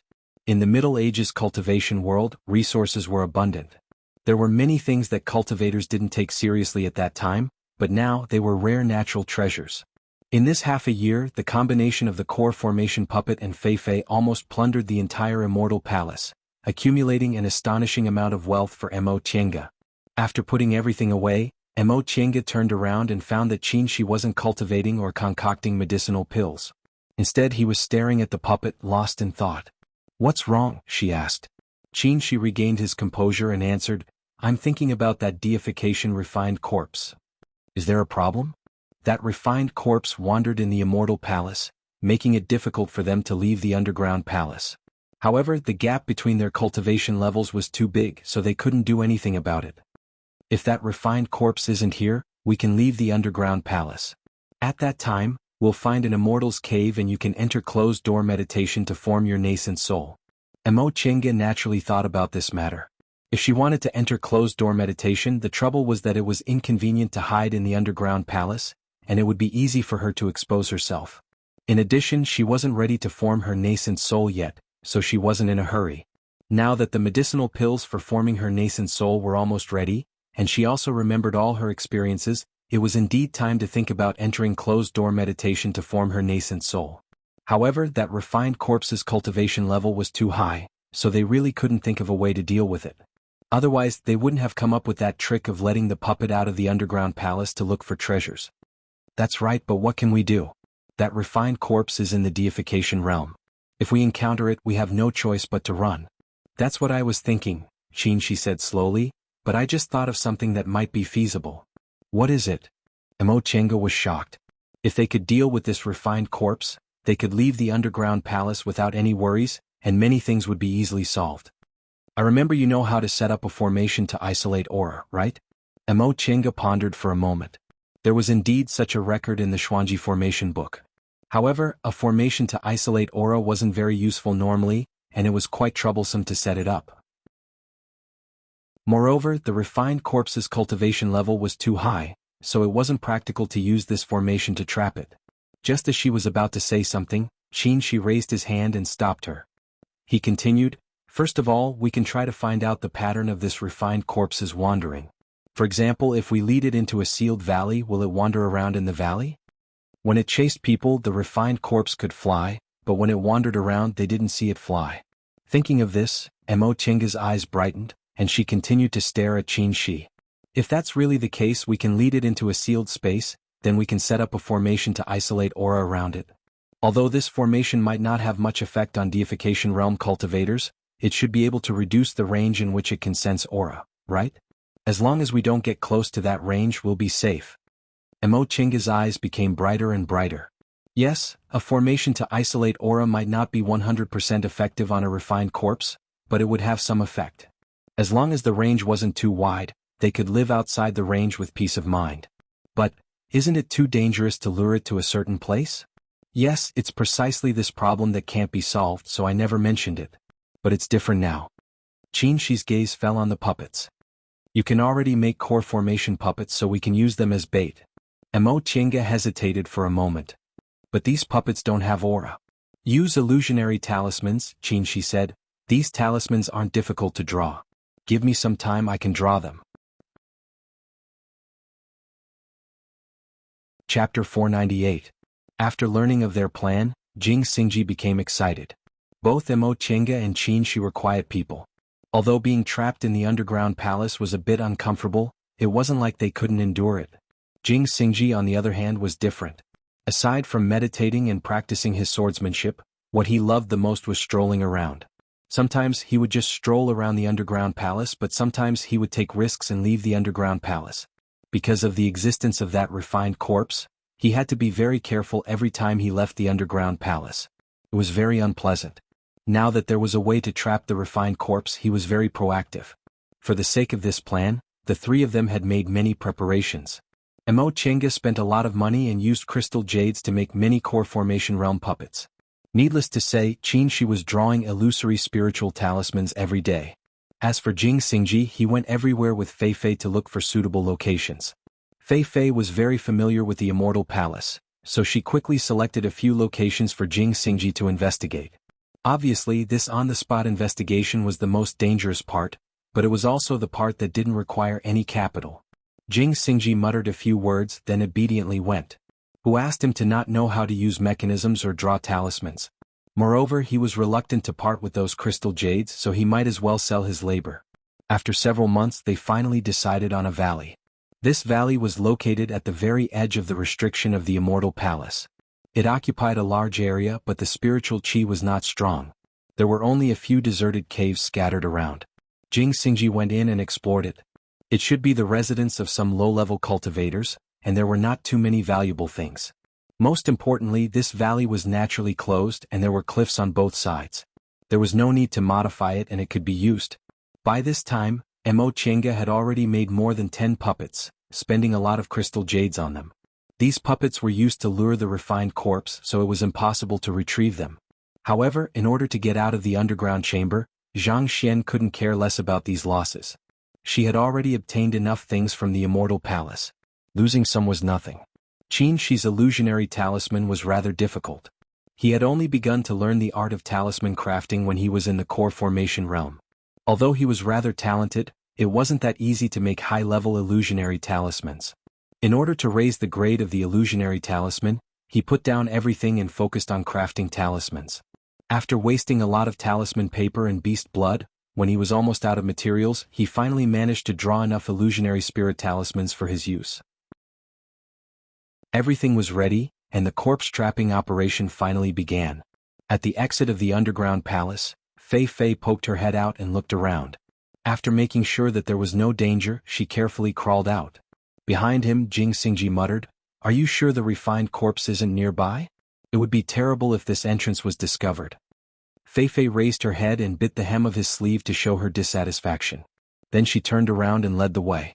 Mo Chenga and Qin Shi were next. Although they could control the puppets in the underground palace with their divine senses, it was still better for them to do it themselves. 3 humans and 1 beast had concealment talismans stuck on their bodies. Under Fei Fei's lead, they soon found the refined corpse. The refined corpse was wandering along the mountain path. When it came to a dead end, it would randomly change directions. The 3 of them observed it for a while, but all they saw was that it didn't know how to cross the obstacles. "Have you chosen your route?" Jing Xingji asked. Mo Chenga nodded, then took out the puppets one by one from her Chengkuan ring. These puppets were lined up in a row and there were more than 10 of them. Each of them was the size of a real person and they stood there quietly. Mo Chenga then took out more than 10 crystal jades from her robe and opened the abdomen of the puppets. There was a small groove inside which a crystal jade could be inserted. Jing Xingji's eyes were filled with envy. "So many crystal jades. You're really willing to?" Mo Chenga rolled her eyes at him. "I'm not willing to. Take them out." Jing Xingji immediately shut his mouth. He knew that some time ago her spiritual beasts and puppets plundered the entire Immortal Palace. He even had a dark suspicion that the 2 of them had planned this beforehand. They only proposed this plan after they plundered all the good things in the Immortal Palace. When the time came, they would deal with the refined corpse, leaving him with some leftovers. However, he only thought about it in his heart. In any case, it was Mo Chenga who had this method. He didn't have a clever spiritual beast, didn't know how to make puppets, and he was even more reluctant to give up crystal jades. He could only accept his bad luck. After the crystal jades were inserted, the more than 10 unconscious puppets suddenly changed and emitted the aura of a core formation cultivator. Mo Chenga said, 5 puppets per person. That won't be a problem, right? To control these puppets, they needed to use their divine sense to set restrictions. The stronger their divine sense was, the more puppets they could control. Although she had the soul refining art, her accuracy wasn't enough to control more than 10 puppets at once. After the 3 of them controlled the puppets, she took out a stack of illusionary talismans and distributed them to each puppet. Controlling the puppets to use the talismans was a bit difficult. Fortunately, their divine senses weren't weak and they tried it many times, so it wasn't a big problem. After making all the preparations, Chenga took a deep breath and said, "I'll go first." She took a step forward, and with a move of her divine sense, the puppet next to her flew up lightly. The puppet landed next to the refined corpse, but the refined corpse didn't notice it at all. This puppet only had slight spiritual aura fluctuations and didn't have any vitality, so it couldn't attract the refined corpse's attention at all. Chenga controlled the puppet and slowly widened the distance between it and the refined corpse. Jing Xingji took the risk to test this distance. The refined corpse could sense vitality within a radius of several miles. When it was almost there, the puppet moved its fingertips, and an illusionary talisman was ignited. The instantaneous movement attracted the refined corpse's attention. The refined corpse, which had been wandering for several years, finally found a target. It stomped its feet and chased after the puppet. With the fluctuations from the burning illusionary talisman on its body, the puppet quickly fled in the direction of the valley according to its original route. However, the speed of a core formation puppet was limited. It only persisted for the time it took for an incense stick to burn before the refined corpse caught up and smashed it into pieces. Upon seeing this, Chenga immediately sent out a summoning talisman. During this time, she had already controlled the puppet to the predetermined location. As soon as he received the summoning talisman, he also let the puppet activate an illusionary talisman and continued to run along the predetermined route. Jing Xingji, on the other hand, had already taken the puppet to the next location. The 3 of them divided the work like this. As soon as they received the summoning talisman, they activated the illusionary talisman and controlled the puppet to run along the predetermined route towards the valley. When it was overtaken, it immediately sent a summoning talisman to the next person and then rushed to the next location. The whole thing wasn't difficult, but it required a high degree of tacit understanding between the 3 people. If there was a slight mistake, the refined corpse might deviate from the predetermined route and mess up the steps. This also required a high level of divine sense from the 3 people. Controlling 5 puppets wasn't a simple matter in itself. They also had to rush to the right location at the right time and activate the illusionary talisman at that moment to try to prolong the time it took for the refined corpse to catch up. Nevertheless, they were well prepared and had experimented several times before. Occasionally, accidents happened, but they managed to pull the refined corpse back to the predetermined route in time. The first puppet, the second puppet. One puppet after another was smashed by the refined corpse, and the distance between the refined corpse and the valley was getting closer and closer. Finally, the last puppet Chenga controlled reached the edge of the valley and jumped down. The refined corpse chased after it and also followed it without any hesitation. When the 3 people and 1 beast met outside the valley, Chenga shouted, "Set up the formation." Feifei immediately turned around and ran while taking out high-grade spirit stones from its storage space. With several popping sounds, it inserted the spirit stones into the formation that had already been set up. Buzz. With a clear sound, several clear lights lit up the surroundings of the valley and shot towards the center. The clear lights converged above the valley and instantly turned into a transparent shield, covering the entire valley. Seeing that the formation was activated, Chenga breathed a sigh of relief and looked down. With the concealment talisman on them, the refined corpse couldn't sense their existence at this distance, so they could observe the situation without worry. The puppet she controlled was smashed by the refined corpse's claw when it fell into the valley. At this moment, the refined corpse that had lost its target was wandering in the valley. The 3 people observed it attentively. Although they successfully led the refined corpse into the valley, they still had to see if it really wouldn't fly out of the valley before it could be considered a success. This refined corpse's cultivation level was too high. The formation outside the valley could only isolate part of its aura and make its senses slow, but it couldn't prevent it from leaving the valley or seal its ability to sense aura. An hour later, the refined corpse touched the mountain wall and turned in another direction, showing no intention of flying out of the valley. The 3 people finally relaxed their tense nerves. This was a deification realm refined corpse. If anything went wrong, they would lose their lives. We're finally safe. Jing Xingji wiped the sweat from his forehead. Yes, we can move out of the underground palace. Chenga looked up at the immortal palace and sighed. Living outside is much more comfortable than living in the underground palace. After they finished talking, they turned around and saw that Qin was still observing the valley attentively. What are you doing? Still worried?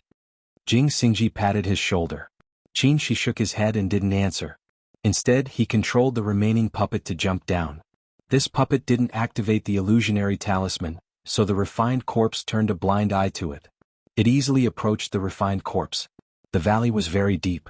Even cultivators couldn't clearly see the scene below, so they could only sense it with their divine senses.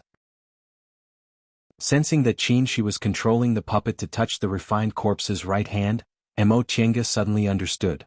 The interspatial ring.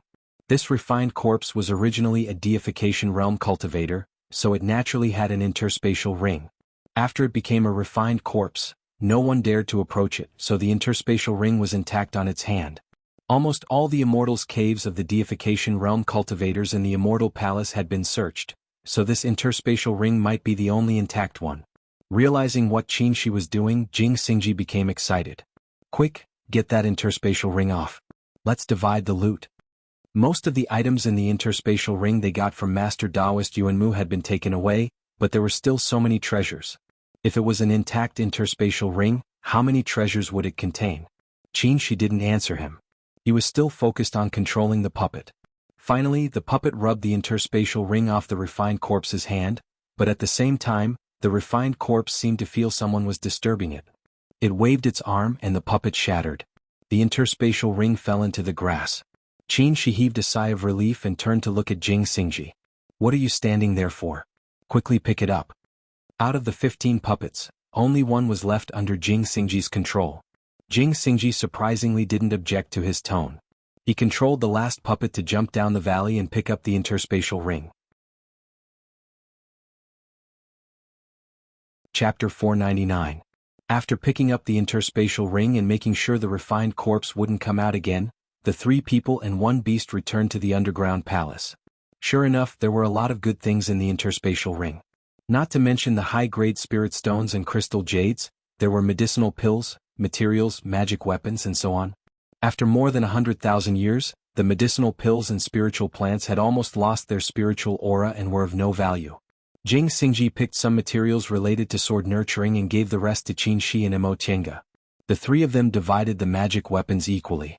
Even if they didn't need them, they could sell them for spirit stones. The cultivation technique Jade slips could be duplicated, so each of them had 1 copy. Finally, there were the high-grade spirit stones and crystal jades. Since Jing Xingji gave up most of the materials, he got some more. Finally, there was the interspatial ring. Mo Qiange and Qin already had it, so they gave it to Jing Xingji. Unfortunately, they didn't find the token for the storehouse in the interspatial ring. However, even if they had the token, it would be difficult for them to enter again. The restriction outside the storehouse would automatically repair itself. In the past few years, it had already been restored to its original state. With their cultivation levels, it would be difficult for them to break it. In any case, the interspatial ring was already an amazing wealth. The 3 of them each got something. Not only did they make up for the corpse trapping operation, but they also made a lot of money. Everyone was happy. Then they put away the things, informed Yang Qingji, and left the underground palace.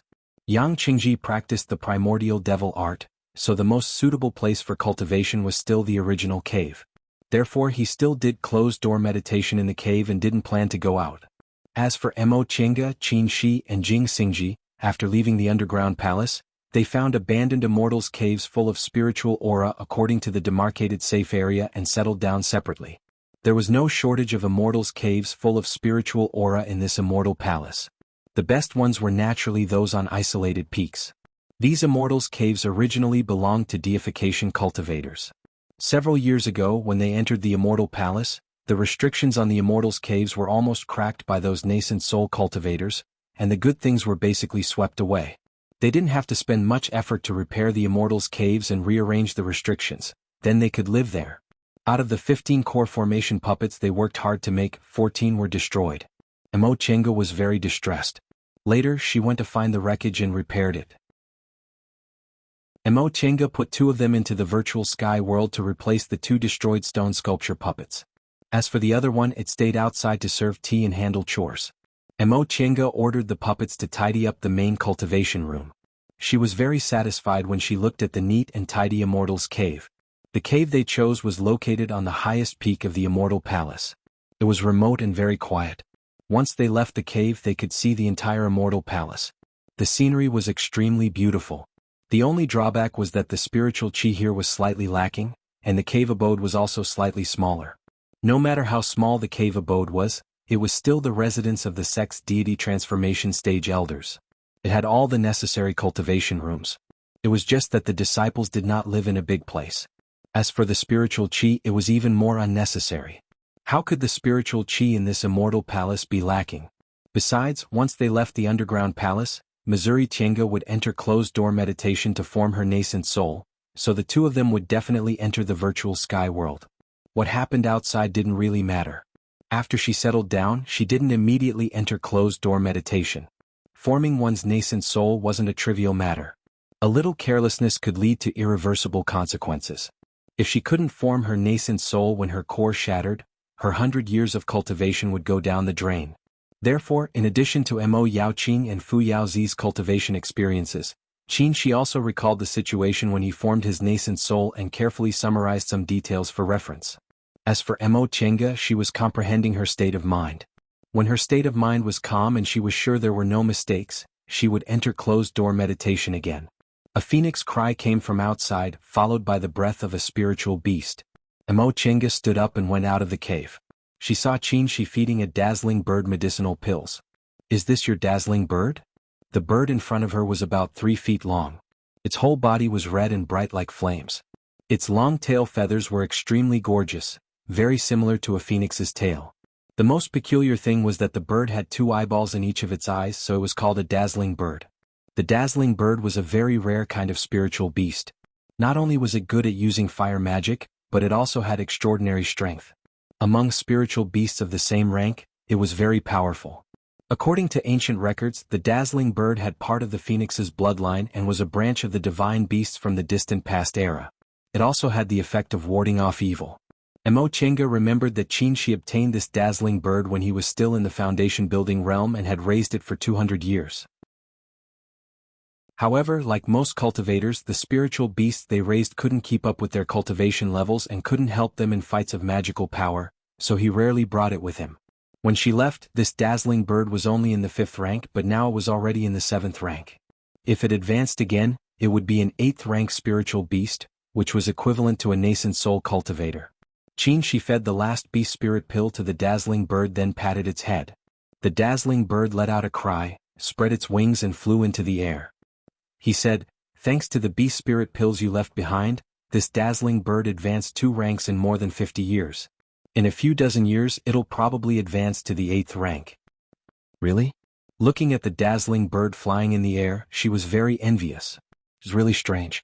Your dazzling bird can smoothly advance from the 5th rank to the 7th rank, but Feifei and the others ate so many medicinal pills, but none of them advanced? Qin Shi smiled. Don't you think about how old they are? I've raised this dazzling bird for at least 200 years. Although I'm not as extravagant as you, I still fed it a lot of medicinal pills. How long have Feifei and Xiaohua been with you? In my opinion, although spiritual beasts don't have as many bottlenecks as human cultivators, their lifespans are amazing, so they often need to accumulate energy for a long time. Maybe when they advance to the 5th rank they need to accumulate energy. Look at Xiaofan the sea dragon. It's the oldest, but hasn't it already cultivated to the peak of the 5th rank? I reckon it can advance to the 6th rank soon. Mo Chenga thought about it and agreed. Although Feifei and Xiaohua were spiritual beasts she got a long time ago, they had only cultivated for a little more than 100 years. As for Xiaofan, although it hadn't been with her for long, it was already more than 800 years old. It was usually the most well-behaved, unlike Feifei and Xiaohua who dared to eat any spiritual plants. But among the 3 spiritual beasts, it cultivated the fastest. Presumably, Qin Shi's words about accumulating energy were somewhat reasonable. By the way, do you still remember the blood-eating vine? Speaking of spiritual beasts, Mo Chenga suddenly remembered this thing. When they first entered the Immortal Palace, they passed by a forest of blood-eating vines. Fu Yaozi said that these things fed on spiritual beasts and were also great supplements for them, so they cut a lot of them and put them in their chinkuan bags. Of course I remember. I also plan to use this thing to try to help the dazzling bird advance to the 8th rank. You can also see if these blood-eating vines can help your spiritual beasts break through their bottlenecks. Without hesitation, the two of them took out the blood-eating vines they cut and distributed them to their spiritual beasts. When the four spiritual beasts saw the blood-eating vines, they were like cats seeing fish. Their reactions were surprisingly similar and they all pounced on them to eat. Mo Chinga was curious and asked Fei, "Is this thing delicious?" Fei nodded vigorously while busily gnawing on it.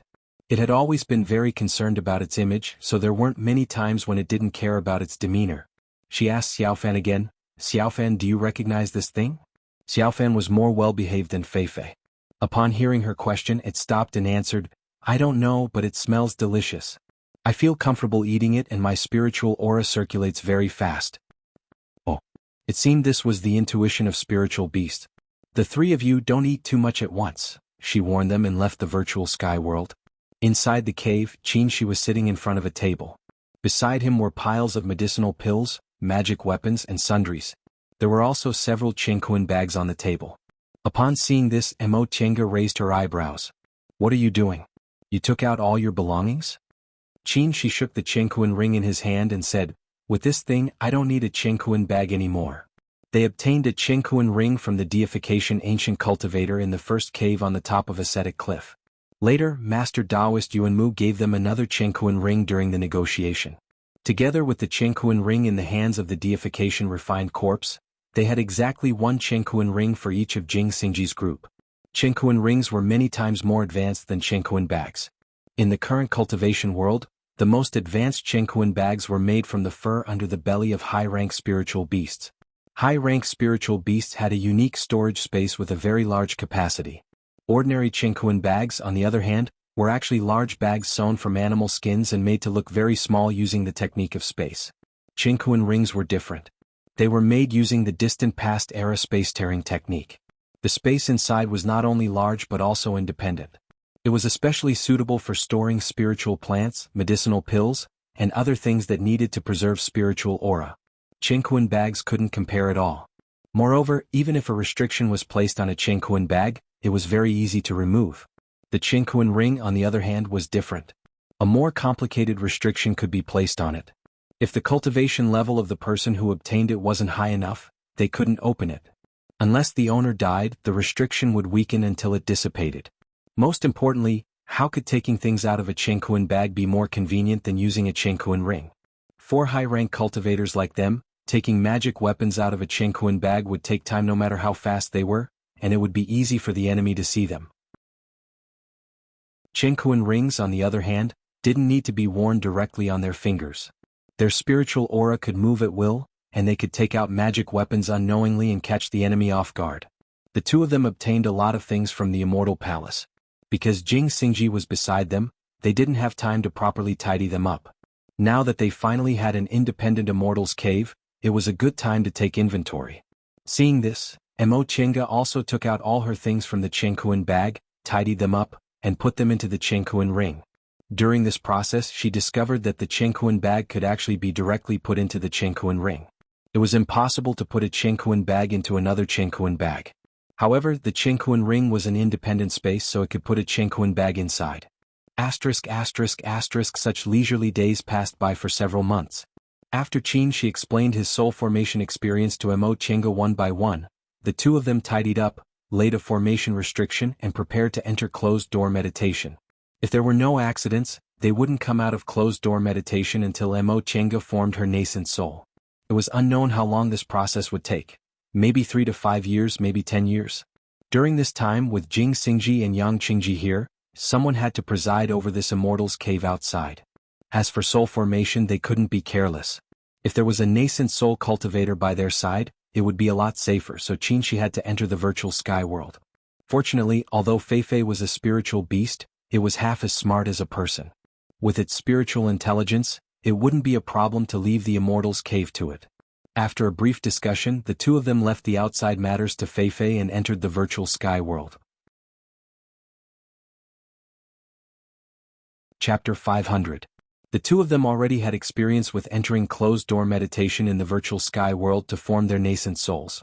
It had only been 60 to 70 years since the last time she advanced to the nascent soul realm, so the preparations this time were very easy. Emo Chenga laid a spirit-gathering formation around the closed-door meditation room. She had long finished concocting the medicinal pills she needed. They didn't have any special methods to increase their chances of advancing to the nascent soul realm, but the art of Sunu and Taiyuan record were top-grade cultivation techniques.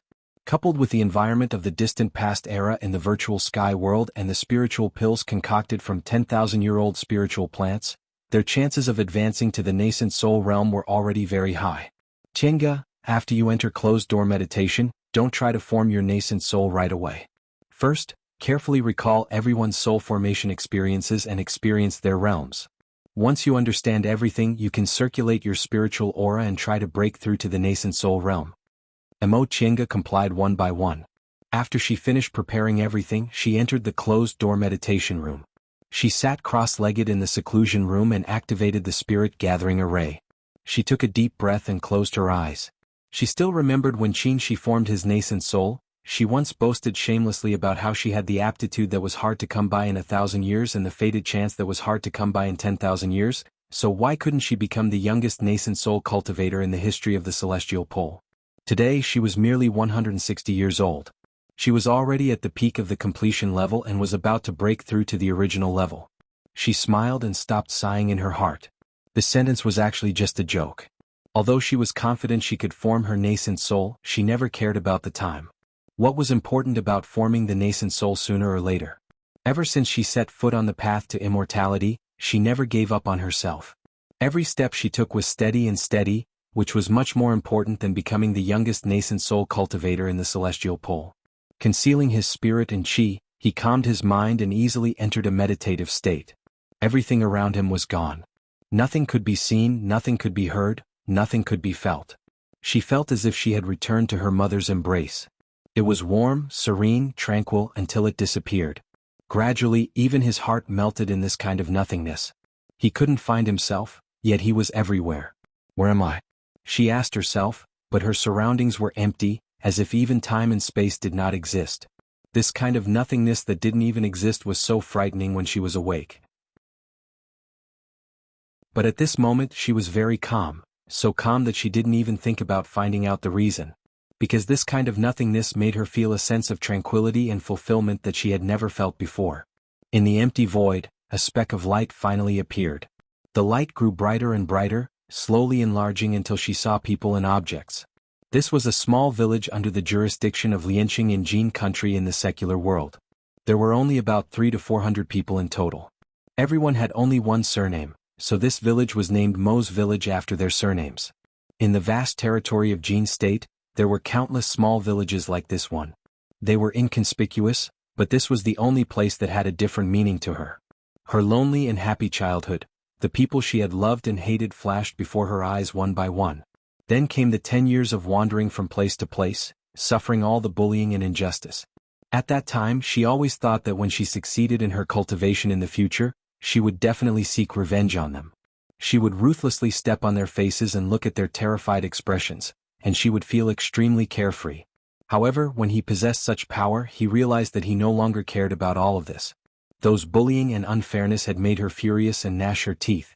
If those people appeared in front of her, she had no doubt that she would kill them with a wave of her hand. But even so, she would not deliberately seek revenge. Because she had a higher goal.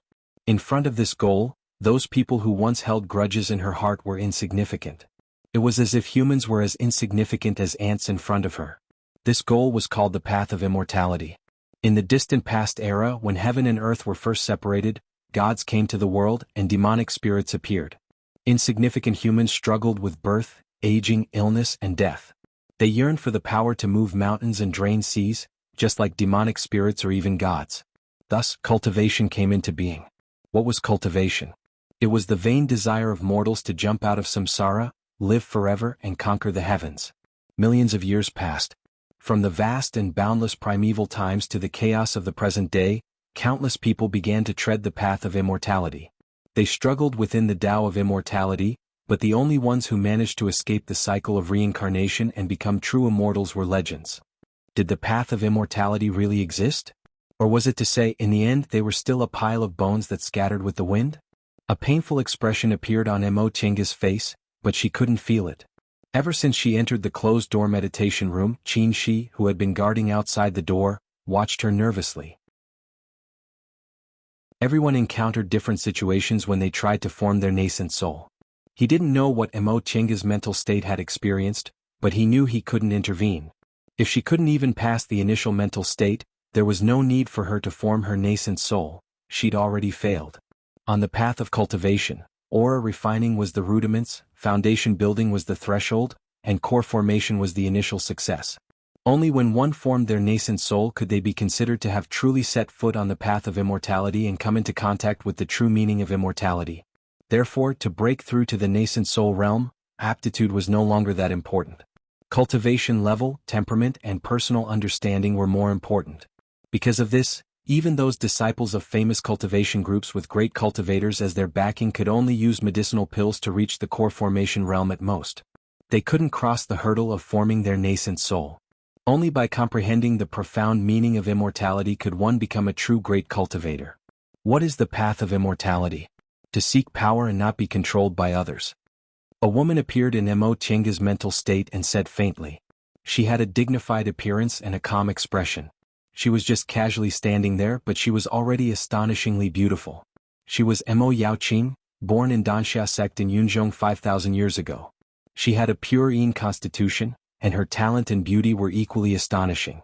Beauty and pure Yin constitution. These two perfectly combined on her body, causing her a lifetime of misfortune. No one saw the overflowing talent beneath her superior aptitude, and no one saw the firm Tao heart behind her beauty. In order to escape her fate, she crippled her own cultivation level and started from zero.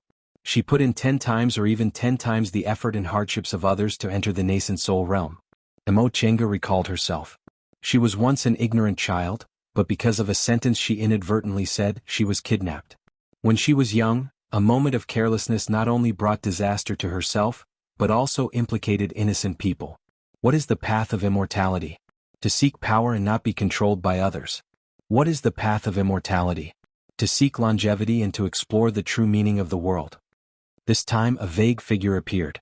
His face couldn't be seen clearly, and his figure couldn't be distinguished. Only his clear and quiet voice could be heard.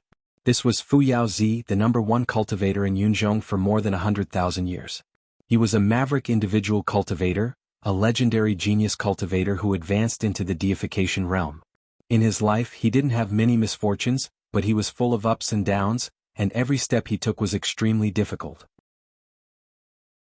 He was considered to have a waste spiritual root, had no wealth, and had no backing. He could only rely on his own 2 legs to advance step by step on the path of immortality. But even so he never gave up.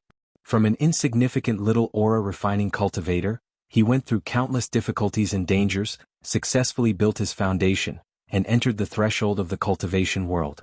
Later he obtained an incomplete art of the origin. Relying on his firm Tao heart and intelligence, he advanced step by step on the path of immortality. But after he became a great cultivator, he didn't become arrogant at all. He still diligently explored the path of immortality. What is Tao? What is human? What is heaven and earth? Where does Tao come from? Where does human go? Where is the end of heaven and earth? Can insignificant human beings really have the power to change heaven and earth? And where does the gate of eternal life open? What is the path of immortality?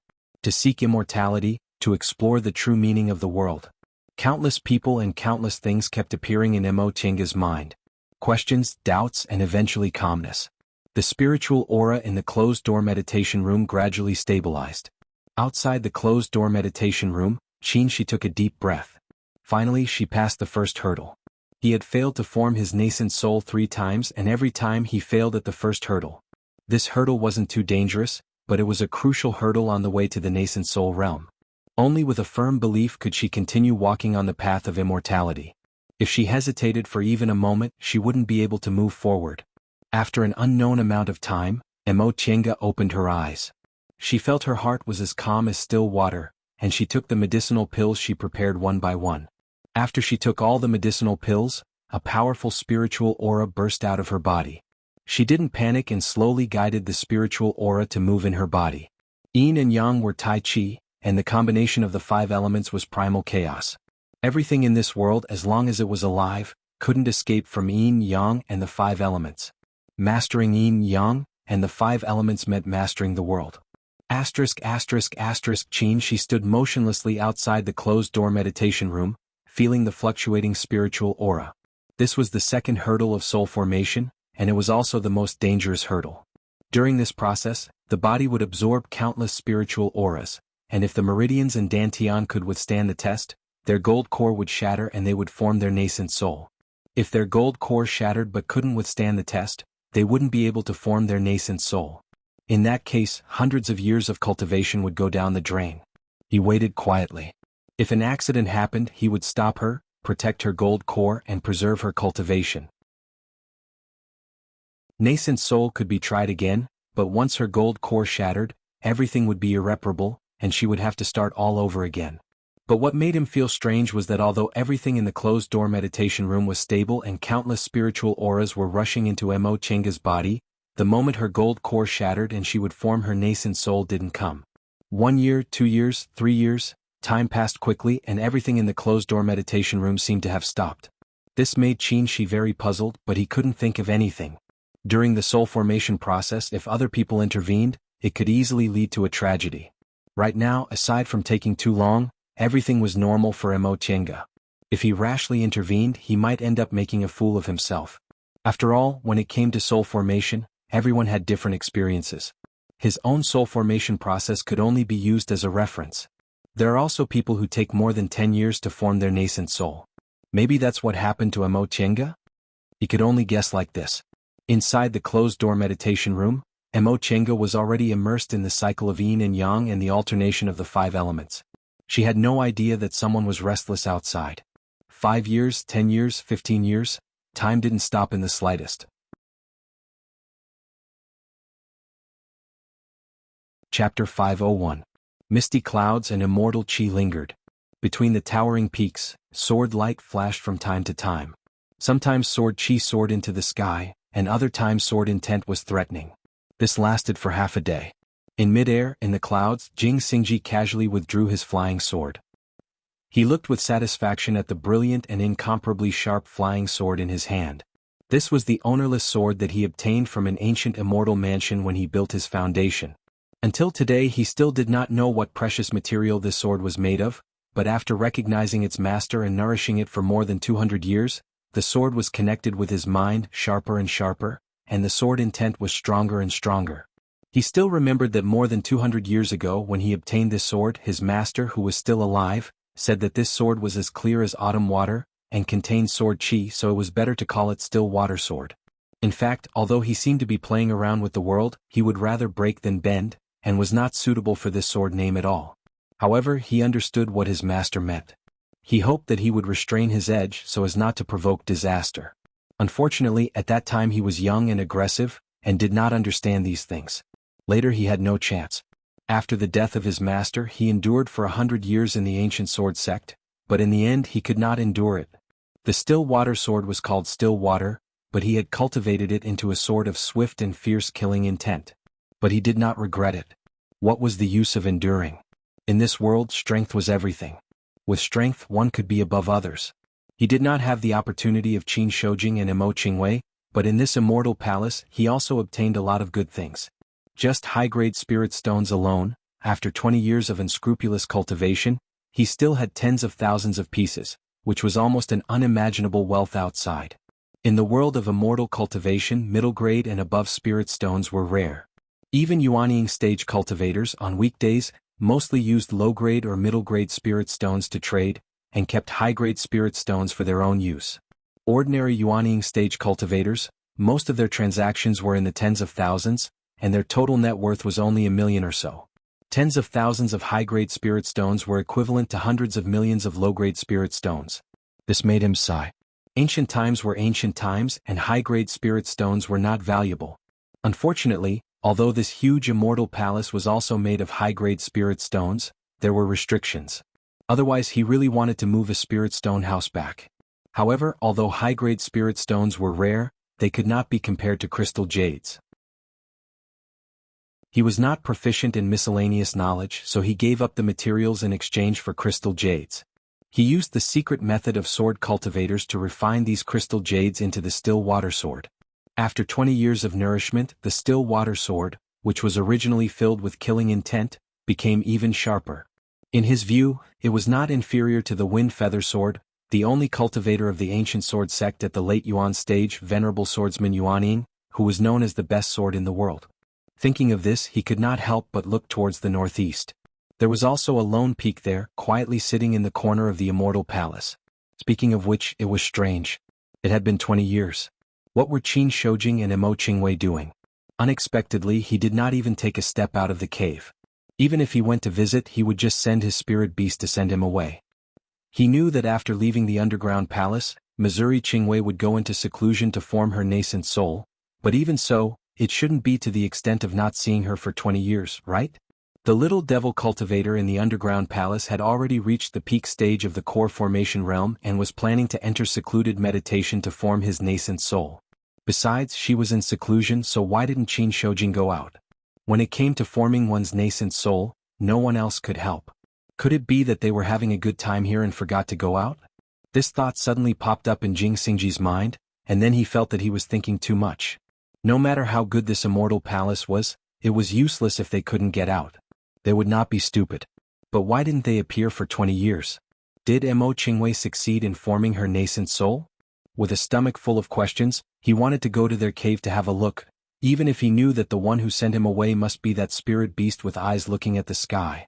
After thinking about it for a while, Jing Xingji finally decided to go back to his cave to meditate. No matter what, improving his cultivation was the most practical thing. Turning around in midair, he was about to ride his sword back to the cave, when suddenly he stopped and turned his head again to look towards the northeast. "Spiritual light," he blurted out.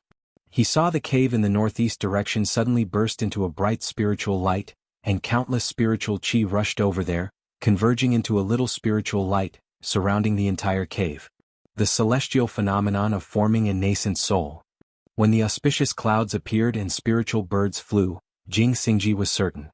Joy appeared on his face. It seems that Emo Qingwei succeeded in forming her nascent soul. In this way there were 3 nascent soul cultivators among them. In addition, Yang Qingji was close to forming his nascent soul, which was one step closer to their plan. But this scene only lasted for less than half an hour before it stopped. There was no sound of wind and thunder, and there was no follow-up celestial phenomenon. When the spiritual light dissipated and everything returned to normal, Jing Xingji was confused again. What was going on? How could the celestial phenomenon of forming a nascent soul only reach this level? It should have lasted at least half a day. Did Emo Qingwei succeed in forming her nascent soul? If she didn't succeed, how could there be a celestial phenomenon? If she succeeded, how could the spiritual light dissipate so quickly? And even the most basic sound of wind and thunder didn't appear. It was said that in ancient times, when a cultivator formed his nascent soul, there would be a minor heavenly tribulation, because the nascent soul cultivator had already obtained the magical power to move mountains and seas and entered the gate of immortality. Today, the minor heavenly tribulation no longer appeared, but the sound of wind and thunder was inevitable. This was the trace left by the minor heavenly tribulation, and it was also a symbol of the cultivator's great success in forming his nascent soul. He was full of doubts, and the flying sword under his feet turned and flew towards the northeast. Emo Qingwei opened her eyes. Her whole body felt comfortable and full of power. She gently waved her sleeves, and the spiritual aura around her surged. She stepped out of the closed-door meditation room. At first glance, she saw the person she expected, just like when he formed his nascent soul. Their eyes met. After a long time, he said in a hoarse voice, "Finally?" Emo Qingwei smiled and naturally put her arms around his waist. He also reached out to hug her. After a long time, the two of them calmed down and walked out of the virtual sky world hand in hand. "What's going on? Why did it take 20 years? Qin," she asked. 20 years? Emo Qingwei was surprised. "You said I was in closed-door meditation for 20 years? Yes, if it weren't for the fact that your spiritual aura was very stable, I would have thought you had an accident." Emo Qingwei was also puzzled. "I just felt that the spiritual aura was very comfortable, and I didn't feel anything. Later, when my core broke and formed my nascent soul, it was also natural and I didn't take the initiative to guide it." "Really?" Qin, she pressed her pulse and carefully felt it for a while. In the end, he said happily, "It seems to be a good thing. The spiritual aura in your whole body is very condensed. It doesn't look like you've just formed your nascent soul at all. Emo Chenga was relieved to hear what he said. Although she felt her nascent soul was very smooth, 20 years was indeed a bit abnormal. After all, she started to form her nascent soul as soon as she entered the closed-door meditation room, unlike some cultivators who cultivated to a certain level before starting to form their nascent souls. The so-called closed-door meditation for dozens of years was actually only a few years. She recalled her experience of forming her nascent soul. She had smoothly passed the first mental trial. After taking the medicinal pill, she had been absorbing spiritual energy. This process wasn't something she had actively controlled, but it had happened naturally. At the last moment, when the conditions were right, her earth core shattered and she became a nascent soul. The process of her core breaking was also very smooth, and she almost didn't feel any pain. Perhaps because her primordial spirit was strong enough and she absorbed enough spiritual aura, she easily absorbed the power after her core broke and formed her nascent soul. Finally, it was the real inner demon trial. It was different from the inner demon trial during core formation. During soul formation, one had to pass the first mental trial before they could enter the step of breaking their core to form their nascent soul. After forming their nascent soul, they still had to pass the real inner demon trial. The mental torture at the beginning tested the cultivator's heart towards Tao and whether they had a firm belief in continuing to advance on the great Tao of the nascent soul realm. As long as there weren't any obvious flaws in their mental state, this trial wasn't difficult. However, the inner demon trial was much more terrifying. Any fears or expectations would appear in this trial. If they couldn't control themselves and got lost in the inner demon, all their efforts would be in vain. Fortunately, all these years she never relaxed her mental training, so she didn't immerse herself in the inner demon for long. She easily got rid of it. After talking about herself, she began to ask about the outside world in the past 20 years. During these 20 years, she had been guarding the virtual sky world. At first he felt strange and didn't dare to leave. Later he found her condition stable, so he calmed down and paid attention to her condition while cultivating. After being tempered by the vermilion bird's breath, he needed to adapt to his body and spiritual aura again. The 3 Yang Real Fire on the 3 Yang Real Fire sword had transformed into the more overbearing vermilion bird's flame. Even the extreme Yang Real Fire had been fused with the vermilion bird's breath. In his Dantian, the pure Yang spiritual aura and the vermilion bird's breath combined to form a new and powerful force. But because of this, he needed to refine the Yang spiritual bead again. Otherwise, he wouldn't be able to control the vermilion bird bow that had been absorbed into the Yang spiritual bead. After 20 years of refining, he had regained control of the Yang spiritual bead. Presumably, it wouldn't be long before he could take out the vermilion bird bow. As for the spiritual beasts and the cave outside, there were no abnormalities. Just as Qin guessed, Xiaofan advanced to the 6th rank in the past 20 years. Xiaohu was also almost there. Although the bright bird didn't advance, its strength also increased greatly. Sure enough, the blood-eating vine had a miraculous effect on spiritual beasts. Feifei, who was left outside the virtual sky world, had also cultivated to the peak of the 5th rank. As for the cave, there weren't many people in this immortal palace, so there wouldn't be any accidents. At most, Jing Xingji would come to harass them. Speaking of Jing Xingji came outside. Qin Shoujing Mo Qingwei, you should come out of your closed-door meditation now, right? He didn't send them a summoning talisman. Instead, he shouted at the entrance of the cave. Mo Chenga and Qin smiled at each other, then stood up and opened the restriction on the cave. Upon seeing them, Jing Xingji immediately withdrew his flying sword and rushed inside. Did you advance to the nascent soul realm or not? He asked. He quickly scanned Mo Chenga from top to bottom. Upon discovering that she had indeed become a nascent soul cultivator, his expression became strange. Did you pass the inner demon's trial? Are there any problems? Mo Chenga didn't understand why he looked like this. Otherwise, how could I still be standing here? Fellow Taoist Jing, what are you doing? Jing Xingji rubbed his nose and said, I saw the celestial phenomenon of your nascent soul formation outside, but there was no sound of wind or thunder, and the spiritual light dispersed very quickly. I thought you advanced to the nascent soul realm but didn't pass the inner demon's trial. He then muttered to himself, it's strange. Since you advanced to the nascent soul realm smoothly, why is the celestial phenomenon only half complete?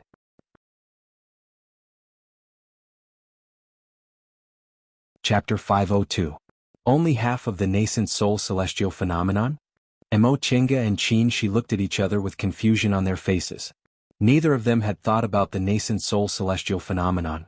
Emo Chenga had the experience of forming her gold core in the virtual sky world, and Qin also formed his nascent soul there. The virtual sky world was a closed space that couldn't attract the spiritual aura of heaven and earth, so it was impossible for celestial phenomena to occur inside. As for the outside world, the immortal palace was torn open, so it was also a closed space. They also didn't expect celestial phenomena to occur. What happened? Qin asked. Jing Xingji said, You don't know? Just now there was a spiritual light around your cave, so I knew you should have come out. But the sound of wind and thunder didn't appear, and the spiritual light dispersed. The whole process took less than an hour. It was indeed only an hour since they came out of the virtual sky world. Seeing that the two of them were deep in thought, Jing Xingji couldn't help but ask, What's going on? Tell me. Qin asked, Tell me, why did the nascent soul celestial phenomenon appear? Of course it's because of advancing to the nascent soul realm and using one's own strength to trigger the spiritual aura of heaven and earth. Jing Xingji answered halfway and paused, seeming to have understood something. You also realized it, right? Spiritual aura of heaven and earth? How much spiritual aura can there be in a closed space? How could it trigger the nascent soul celestial phenomenon? Jing Xingji was silent, thinking about what Emo Chenga said. It was common knowledge in the cultivation world that celestial phenomena would occur when a cultivator advanced to the gold core realm. It was also known why celestial phenomena were born. When a cultivator advanced to the gold core realm, heaven and earth sensed the cultivator's powerful strength, triggering the fluctuation of spiritual aura and thus celestial phenomena. For cultivators, the so-called spiritual aura of heaven and earth was the spiritual aura existing between heaven and earth. This kind of spiritual aura was different from the spiritual aura produced by spirit veins. It was the original primordial energy existing between heaven and earth. Therefore, even in places without spirit veins, cultivators could still cultivate. This was a problem for an enclosed space. Without spirit veins there wouldn't be too much spiritual aura. In other words, the spiritual aura of heaven and earth was too little to trigger celestial phenomena. I see. Jing Xingji understood. The spiritual aura of heaven and earth in this immortal palace wasn't enough to trigger the nascent soul celestial phenomenon, so the spiritual light dispersed so quickly? Not only that. Qin said, What I also want to say is, how big is the entire immortal palace?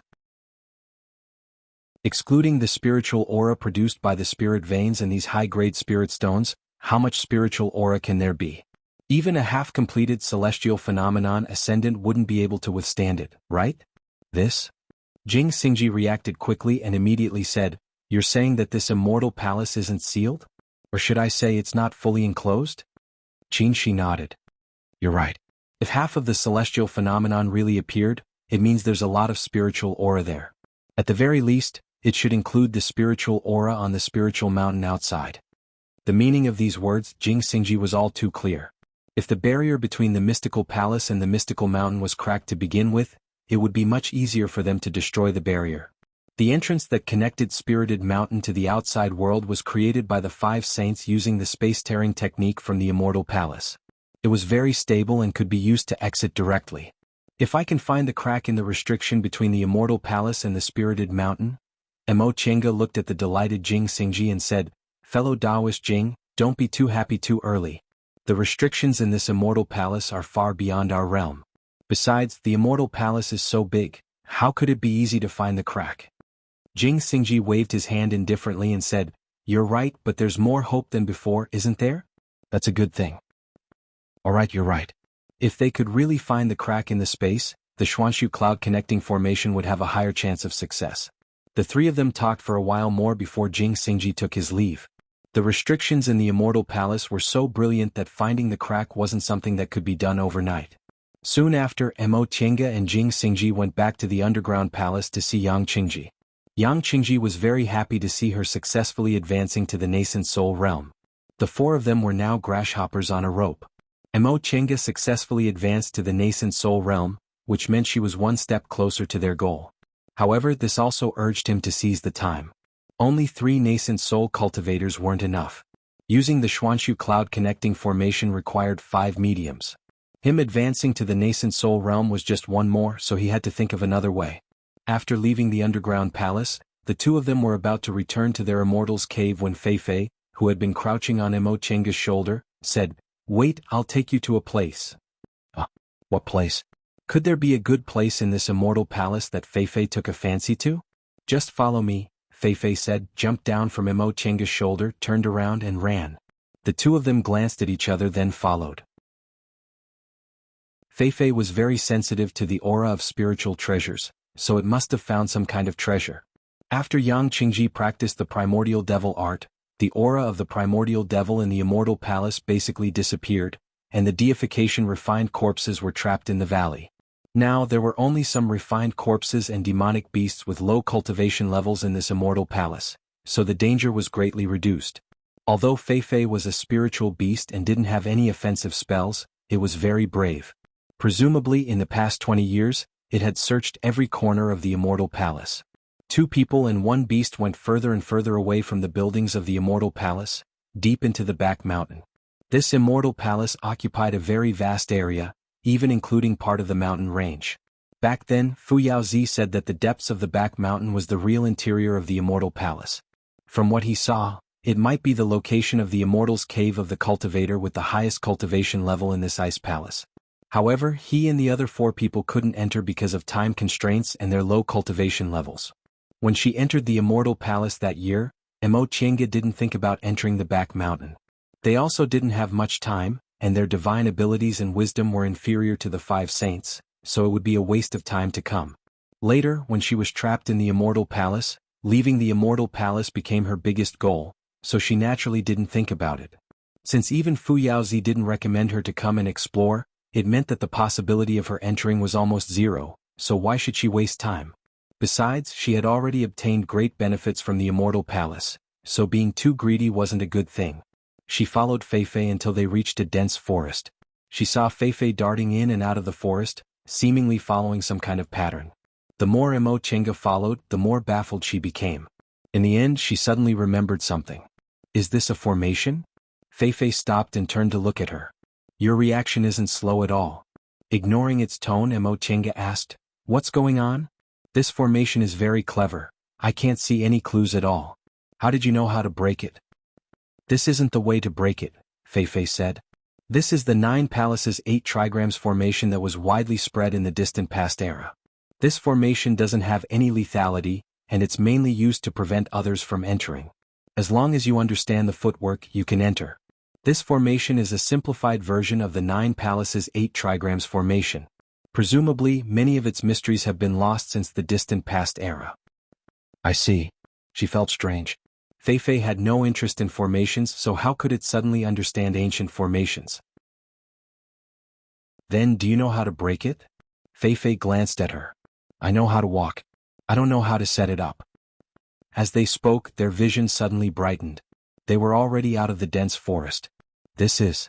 Upon seeing the scene in front of them, both Mo Chenga and Qinshi were dumbfounded. In front of them was a small valley with luxuriant grass, strange rocks, waterfalls and clear blue pond water. In terms of scenery, this small valley could be regarded as quiet and elegant. It was an excellent place to stay. However, no matter how beautiful the scenery was, it was nothing in the cultivation world. Their cultivation group's encampment was a celestial mountain, and there were many places with beautiful scenery. However, there was an extremely clever blocking formation outside this small valley, and Feifei was so cautious. Could it be that there was something special about this place? With this thought in mind, the two of them glanced at the scenery in front of them one by one. After looking for a long time, they didn't find anything unusual. The spiritual aura was quite dense, but it was only a little bit denser than the immortal palace outside. It was nothing compared to the virtual sky world. There were also some spiritual plants, but they weren't any special species. Moreover, there didn't seem to be any mineral deposits. After looking for a long time, Mo Chenga was still very confused, so she asked directly, Feifei, why did you bring us here? Are there any treasures here? Feifei was squatting by the pond to wash its claws. After it finished washing, it began to comb its golden fur. The treasures are right in front of us, it said lazily. Right in front of us? Qinshi's eyes moved. He suddenly approached the pond and squatted down. Could it be this water? Feifei rolled on a big rock by the pond. You have a good eye. It was obviously a compliment, but when it came out of its mouth, it felt awkward. However, the two of them were used to it, so they both ignored its tone. Mo Chenga walked closer, scooped up a handful of water and looked at it carefully for a while. She felt it was no different from ordinary spiritual water, and the spiritual aura inside was very weak, not even comparable to the famous spiritual springs in the celestial pole. As for what was special, it seemed to be very clean, so clean that there were almost no impurities, which was very rare in spiritual springs. This is spirit-tempering water. Feifei didn't let them be confused for too long. It's the cleanest water in the world, it can wash away all impurities. Ah. Emo Chenga was a little surprised.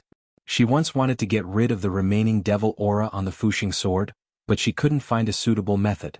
Feifei told her there used to be a kind of treasure in this world called spirit-tempering water, which was the nemesis of devil aura. Unfortunately, this thing had long disappeared from the world, and she couldn't find any clues to find it. Later Fu Yaozi woke up. He wasn't afraid of the devil aura on the Fuxing sword at all, so Emo Chenga didn't worry about it anymore. She didn't expect to see spirit-tempering water here. Whether it's concocting pills or refining tools, adding spirit-tempering water can greatly improve the success rate. If you can refine it into a magic weapon, it'll be even better. This thing is the nemesis of devil aura, so it'll be very easy to deal with devil cultivators. Emo Chenga finally understood. No wonder there was a strange formation outside this valley, it turned out there was such a treasure inside. During the war between the righteous and the devil, this spirit-tempering water showed its effect. Without hesitation, she took out the Fuxing sword from her Chenkuan ring and dipped the sword into the pond. With a cheese sound, the Fuxing sword emitted a light smoke, and the devil aura attached to the sword dissipated at a speed visible to the naked eye. Chapter 503. Without the devil aura, the Fuxing sword was still simple and heavy. Its aura was heavy, but the body of the sword was cold. The power of wind and thunder inside was even more intense, almost breaking out of the sword. Jinshi was surprised. This sword has the thunder attribute? The previous Fuxing sword had momentum, but it was hidden. Only after the devil aura was removed did he realize the sword was made of good thunder attribute materials. Treasures of the thunder attribute were not common in the world of cultivators. Firstly, there were very few people with thunder spiritual roots, so it was more suitable for people with gold spiritual roots to practice gold cultivation techniques. Secondly, treasures of the thunder attribute were very powerful. However, because of this, their progress was very slow, so very few people chose them. Emo Chenga didn't expect the Fuxing sword to be a rare thunder attribute magic weapon. Emo Chenga knew about it, but she didn't care because she couldn't remove the devil aura before. After she advanced to the nascent soul realm, she had to refine many magic weapons again to display the strength of a nascent soul cultivator. Now that she removed the devil aura from the Fuxing sword, she obtained a powerful magic weapon. She said happily, Master Fu Yao said this sword isn't his natal magic weapon, but he spent a lot of effort to collect materials to make it. There are pure thunder crystals inside, and if it's used with thunder attribute spells, it'll be very powerful. In that case, it complements the Great Heavenly Thunder technique. They happened to take a Great Heavenly Thunder technique from the storeroom. The reason why he chose this cultivation technique was because he took into consideration Emo Chenga's lack of Thunderbolt Strike, which could make up for her lack of attack power. The Fuxing sword was also of the lightning attribute, so it just so happened to be of the lightning attribute. Yes. Looking at the new Fuxing sword, Emo Chenga couldn't bear to put it down. After playing with it for a while, she put it away and asked Feifei, Feifei, why is there so much spirit-tempering water? Besides, this pool doesn't seem to be stagnant. Is it inexhaustible? Feifei said, spirit-tempering water needs a lot to be effective. Whether it's concocting pills or refining tools, you need to add a whole bottle, unlike some spiritual waters that only need 1 or 2 drops. As for how this water is produced, just like spirit veins have spiritual eyes, spirit-tempering water also has a source. Hearing this, Emo Chenga and Jinshi looked at each other and asked, what about the source? The source of the spirit-tempering water is usually in the shape of jade or stone.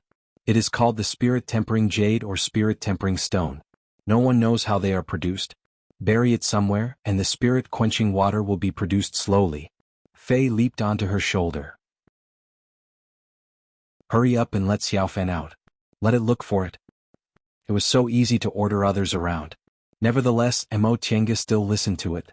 She entered the virtual sky world and took Xiaofan out, letting it go into the water to look for spirit-tempering jades or spirit-tempering stones. Lil Fan was a sea beast and it was very agile underwater. Let it find the most suitable one. Not long after they entered the water, Xiaofan floated up from the bottom of the pond with a glowing jade in its mouth. Xiaofan handed it to Emo Chenga and asked, "Master, is this it?" Emo Chenga took the jade stone. It was about the size of a palm, and there were faint veined patterns on its surface. If she hadn't known about it beforehand, she wouldn't have been able to tell it was a treasure that could produce spirit-tempering water. "That's it," Feifei urged. "Put it in the virtual sky world." The two people and two beasts entered the virtual sky world. Emo Chenga asked the puppets to dig a pond by the stream and buried the spirit-tempering jade in it. After thinking for a while, she went out to take some spirit-tempering water from the pond and put it in her Chengkuan ring. Even if they had spirit-tempering jade, it would take some time to produce spirit-tempering water, so they took some as a backup first. After doing all this, Feifei led the way. The two of them left the 9 Palaces 8 trigrams formation and went back to the cave. ******, they had spent more than 20 years in this immortal palace, so they couldn't delay the matter of getting out. It wasn't just the two of them who thought so, Jing Xingji also thought so. He had a big grudge, so how could he be willing to be trapped in this immortal palace for the rest of his life? Emo Chenga also had things to do in the outside world. Now that time was tight, they couldn't delay it any longer. "Fellow Daoist Qingwei, how long will it take to comprehend your Xuanshu cloud connecting formation?" Jing Xingji asked. Emo Chenga pondered for a while. "This is hard to say. In my estimation, 1 or 2 years is the shortest, but maybe 3 or 5 years. After all, the Xuanshu cloud connecting formation involved a very complicated space-tearing technique, so it definitely wouldn't take a few years to completely master it. However, they didn't need to pay too much attention to using this formation to open a passage, they just needed to figure out how to use it. 3 or 5 years. Alright, let's count as long as it takes." Jing Xingji thought for a while. To activate the Xuanshu cloud connecting formation, we need 5 nascent soul cultivators or above as mediators, right? Correct. Perhaps we can improve other aspects, but this is the principle of this formation. In fact, it didn't matter what cultivation level the mediators were, but to activate this formation, it needed too much spiritual aura. 5 nascent soul cultivators or above would barely be enough. Jing Xingji said, "Then here comes the problem.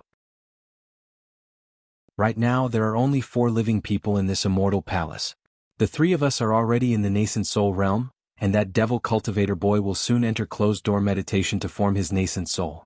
He cultivates a top-notch devil technique, so he seems very confident in forming his nascent soul. Let's assume he can successfully form his nascent soul in 3 or 5 years, but that's only 4 nascent soul cultivators.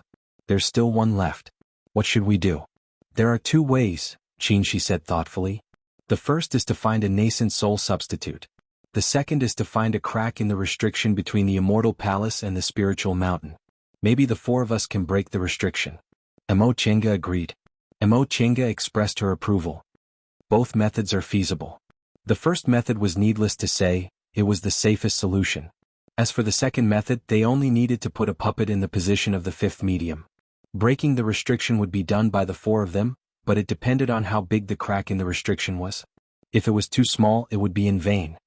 Then let's talk about it one by one. The first is to find a nascent soul substitute. In this immortal palace, there are things related to the cultivation realm.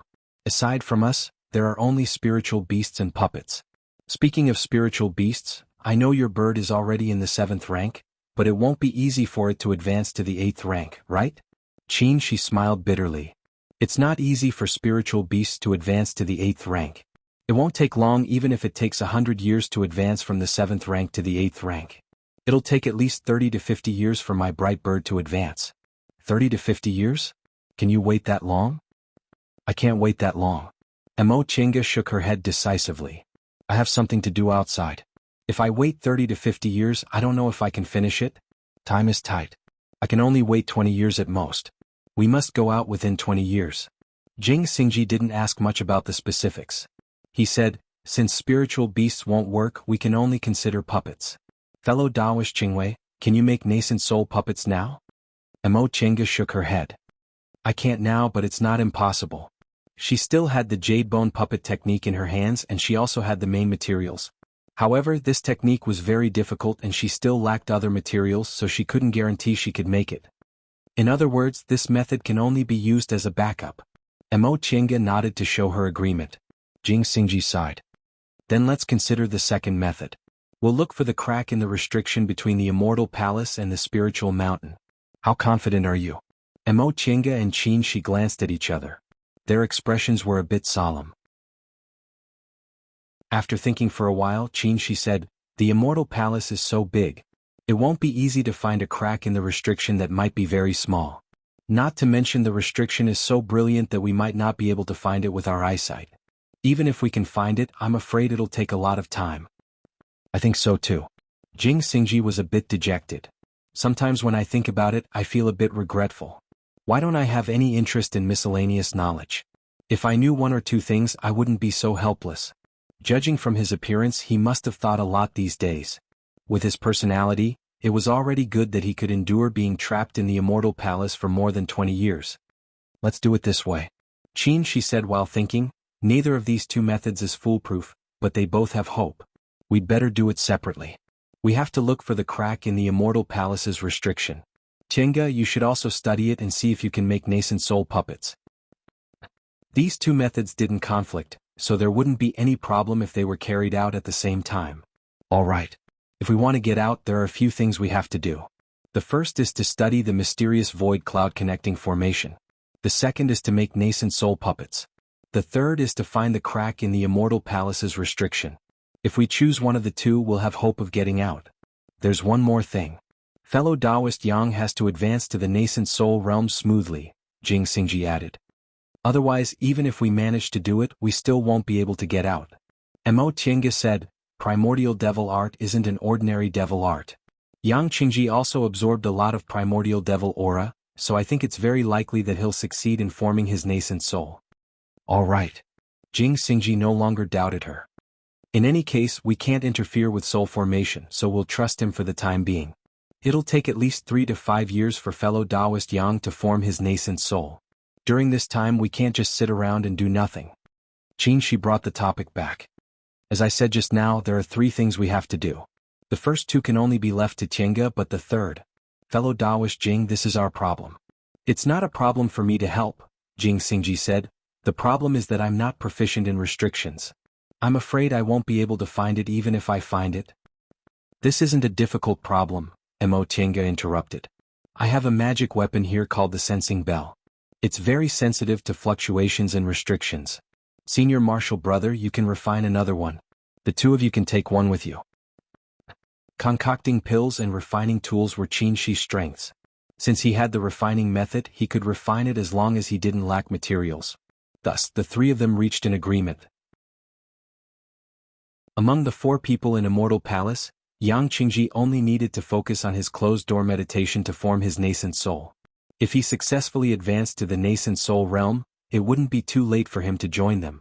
Mo Chenga's first task was to study the mysterious cloud connecting formation. In her spare time, she would see if she could refine nascent soul puppets. Qin Shi first refined the sensing bell, then he and Jing Xingji went to look for cracks in the restrictions around Immortal Palace. With this kind of division of labor, in 3 to 5 years, they would have some progress in leaving Immortal Palace. Having come to a conclusion, Jing Xingji left with satisfaction. Next, they had to take action to leave Immortal Palace. As she watched Jing Xingji's departing figure, Mo Chenga suddenly said, "Say, what if the cracks in the restrictions are near the refined corpses?" Qin Shi was dumbfounded. He didn't know how to answer. Chapter 504. Mo Chenga stood in midair, looking down at the Immortal Palace shrouded in immortal aura. In this independent space, there was no sunrise or sunset, there was only misty white light. Although it was filled with immortal aura and was as beautiful as a fairyland, it was like a dream, unreal and unreal. In the blink of an eye, she had been here for almost 30 years. She couldn't remember the feeling of sunlight anymore. Sometimes she vaguely felt that the mountain breeze, the sea waves, the blue sky, and the bright sunshine were all dreams. If she went on like this, she almost suspected that she would forget the outside world. However, these days were coming to an end soon. She smiled faintly and turned her head. She saw a red light rising from the lonely peak below and approaching her. In the blink of an eye, the red light was already in front of her. "What's wrong?" Qin Shi asked her. Mo Chenga shook her head. "Nothing. Let's go." Seeing that she didn't look worried, Qin Shi didn't ask any more questions. The 2 of them turned around and flew side by side towards the underground palace. Their speed wasn't fast. Although they had explored every possible place these years, there were still drifting restrictions in this immortal palace. It wouldn't be good if they ran into them. When they arrived at the entrance of the underground palace, they walked along the tunnel until they stopped in front of a cave filled with devil aura. Yang Qingji and Jing Xingji were already inside the cave. The devil aura on Yang Qingji's body was faint, but the spiritual aura pressure was extremely heavy. He had successfully advanced to the nascent soul realm. You're finally here. Jing Xingji was in high spirits. I thought you were having fun here and didn't want to leave. She glanced at him faintly and said, unlike you, I didn't have the chance to have fun even if I wanted to. Seeing that Jing Xingji's face turned green, Mo Chenga said in time, fellow Taoists, are you ready? Being dragged back to the main topic, Jing Xingji and Yang Qingji both answered, of course. Mo Chenga looked at Qin Shi said, let's set the formation. She nodded, took out magic weapons, formation flags, spirit stones and other things from her Qingkuan ring, and began to set the formation in the cave. It had been 5 years since she successfully advanced to the nascent soul realm. During these 5 years, everything went smoothly. Yang Qingji went into seclusion to form his nascent soul. When he came out of seclusion on the 3rd year, he successfully advanced to the nascent soul realm and joined their ranks. Her study of the Xuanshu cloud-linking formation was unexpectedly smooth. Perhaps it was because she had advanced to the nascent soul realm, many things that she couldn't understand before were easily solved. By the time Yang Qingji came out of his closed-door meditation, he had already understood the formation. Qin Shi, Jing Xingji and later Yang Qingji, the three of them worked together and spent several years before they finally found the crack in the restriction between the immortal palace and the spiritual mountain. The result was unexpected. The crack was actually where the primordial devil steel was, which was also the cave where Yang Qingji previously performed closed-door meditation. In hindsight, it was only natural. The leakage of primordial devil chi was not only in the immortal palace, but also in the spirited mountain. There must be a crack in the restriction between the underground palace and the outside world. The only thing that wasn't going well was the jade bone puppet technique.